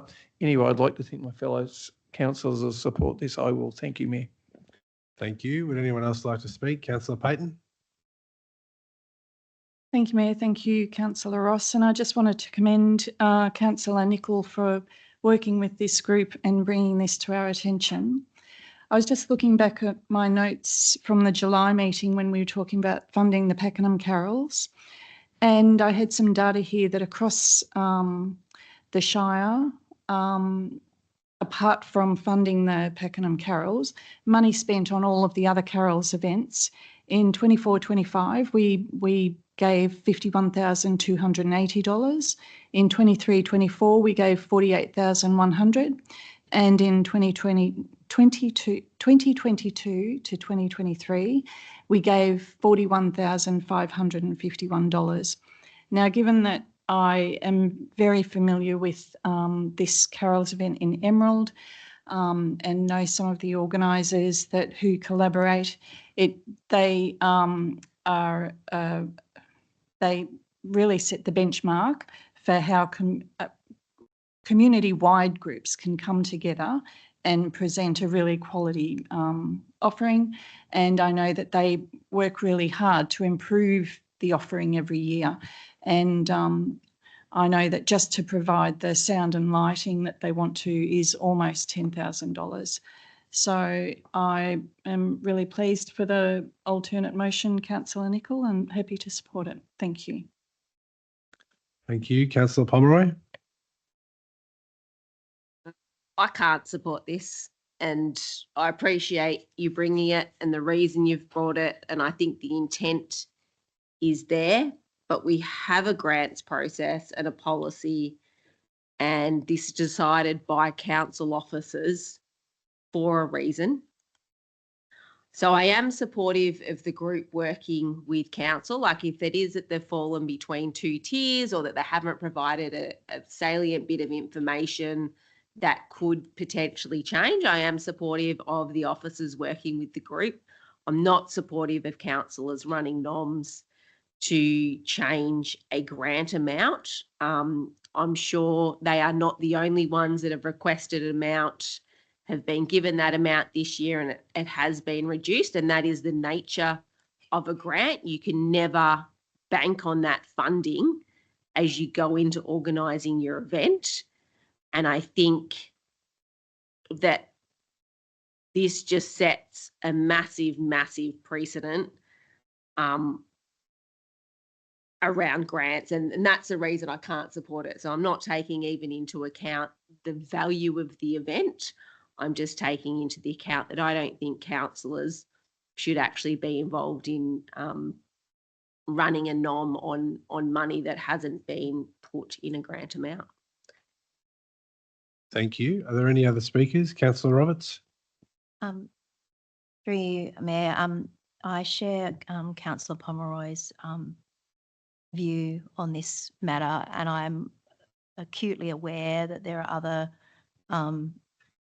other recipients this year that have not received the amount that they would desire to cope with economic circumstances, and there are other groups that are still in negotiation too and are working through things. So I still believe officers have the intent. There's still quite a bit of the fund to be the funds to be given out. So I don't feel that it's necessary to put in a safety net. I believe the officers will be able to come through and are doing their utmost. From my last discussions with the relevant general manager, there were a number of groups that were getting theirs ticked off, and I was hoping to provide us with an informal update as soon as she could. So I just feel that I don't believe that councillors should be stepping into this space when the policy and the process is such that we ask the officers to do that work. Yeah, thanks. Thank you. Would anyone else like to speak to this item? There being none, I'll go back to you, Councillor Nicol, to sum up. Thank you, councillors, for your words on this matter, and I agree with councillors Roberts and Pomeroy to a certain extent in that this is definitely a precedent. I don't take the matter lightly, and in fact, I have been working to communicate with the responsible team, but also importantly, the volunteers themselves have also reached out to begin the process of trying to work out how they can fit the new policy. I actually believe that what we're looking at here is a gap in the policy for mid-sized communities and small communities where it is almost functionally going to be impossible for a lot of them who are running slightly larger events from small communities to raise the extra money that is required to step up the $5,000 or so into the next tier. And the Emerald Carols by the Lake is the one that is actually finding that gap in policy development out in practice in front of us. Hence my request for a safety net, just in case it can't be made to work, despite the best intentions of the volunteers involved. If they were simply asking for a handout, I'd be telling them no way. I am deeply worried about the precedents we've been setting year on year with the Pakenham Carols, and I'm aware of many of these other community groups. The Pakenham Show, for example, is also looking to step up a tier this year, but they are asking for more money than they have in previous years. All the Emerald Carols by the Lake was asking for the same amount from previous years. They're the ones who've gained the extra efficiencies and found the extra money to keep going with cost increases, etc. They haven't asked for more. They simply asked for what they've been doing over previous years. So that makes them slightly different to all of the other community groups that are asking to step up a notch and asking for more than the past. These guys are the complete reverse of those sorts of examples. So although I'm extremely uncomfortable with setting this precedent, I actually think that the circumstance itself is a precedent, and it's occurring in practice, and it's putting that Carols by the Lake in jeopardy, because those volunteers will walk away if they need to. Very much over time. All right, we'll put Councillor Nichols' notice of motion up for a vote. All those in favour? Against? 4-3. Declare that carried. We'll just pause to bring in our conflict of interest. Councillor Thompson? Thank you. There are no items of urgent business. There's no councillor questions. Given the time, I'll be very brief with the Merrill Minute. I had a call on Friday and a text today to update me that Audrey Dodson, renowned local figure, community volunteer and historian, is going through a tough time at the moment in hospital with significant health issues, and was asked to share that with this meeting. So on behalf of our council, our thoughts are with Audrey and Graham and the Dodson family, and we'll probably leave the Merrill Minute there, I think. There is one item for consideration in a confidential session. So we need to move a motion that council, pursuant to section 66(5)(a) and (b) of the Local Government Act 2020, close the council meeting to the public to consider the following confidential information. 1. Agenda item 14.1, contract RFT 000072, Cardinia Youth Hub, is designated confidential on the grounds that it relates to section 3(1)(g) private commercial information, being information provided by a business, commercial or financial undertaking that 1. relates to trade secrets, or 2, if released, would unreasonably expose the business, commercial or financial undertaking to disadvantage. So on those grounds, do I have a mover to go in confidential? Councillor Pomeroy, and a seconder, Councillor Thompson. We'll have to put that to a vote to go confidential. All those in favour? Thank you. I declare that carried. So we're going to close the meeting to the public for now and adjourn for 10 minutes to clear the gallery while we hear this confidential item. Thank you, everyone.